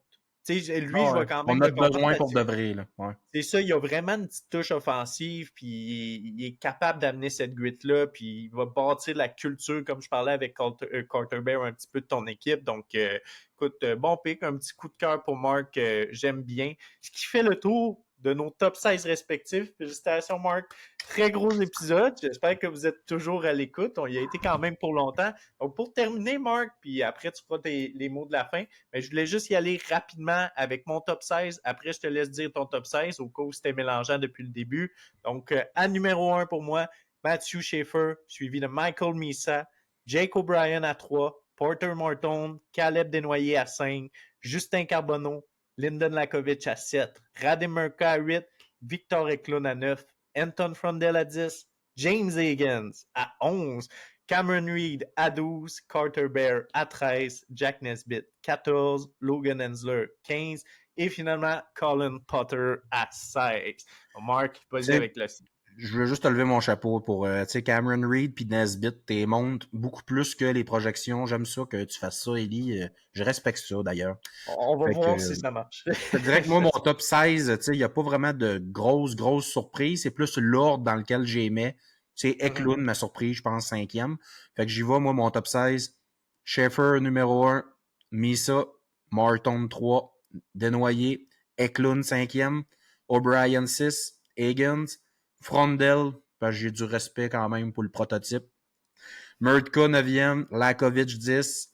Carter Bear, Brady Martin, Justin Carbonneau, HSN, 14e.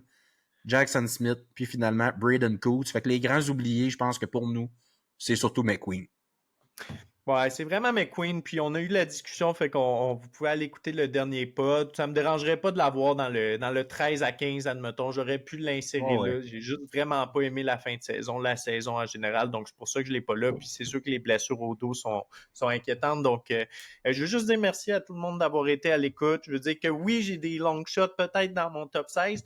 Et je le fais pas pour. Je veux vraiment avoir raison dans ce cas. Pour vrai, je le prends à cœur, puis j'espère que je vais avoir raison. Donc, c'est pas juste pour mettre des noms sur un tableau qui sont pas habituellement là. C'est vraiment parce que j'y crois à ces joueurs-là. Donc, ça, je voulais juste le mentionner. Donc, Marc, ben, merci à toi de t'être prêté au jeu. Puis je te laisse aussi là, avec le mot de la fin là, pour tous les, Ben, les, tu sais, les auditeurs, peut-être des nouveaux aussi. oui, c'est beaucoup de travail, franchement, ce qu'on fait. Il y a beaucoup, beaucoup d'heures d'écoute, puis d'écrire les scripts, puis de moi surtout, aller chercher toutes les statistiques sur les game logs, puis les sites. En tout cas, on le fait parce qu'on aime ça, puis parce qu'on s'amuse. Fait que c'est toujours un plaisir. Ellie, je serai déjà partant au mois d'octobre, novembre l'année prochaine pour recommencer l'exercice avec les 2028 l'année prochaine.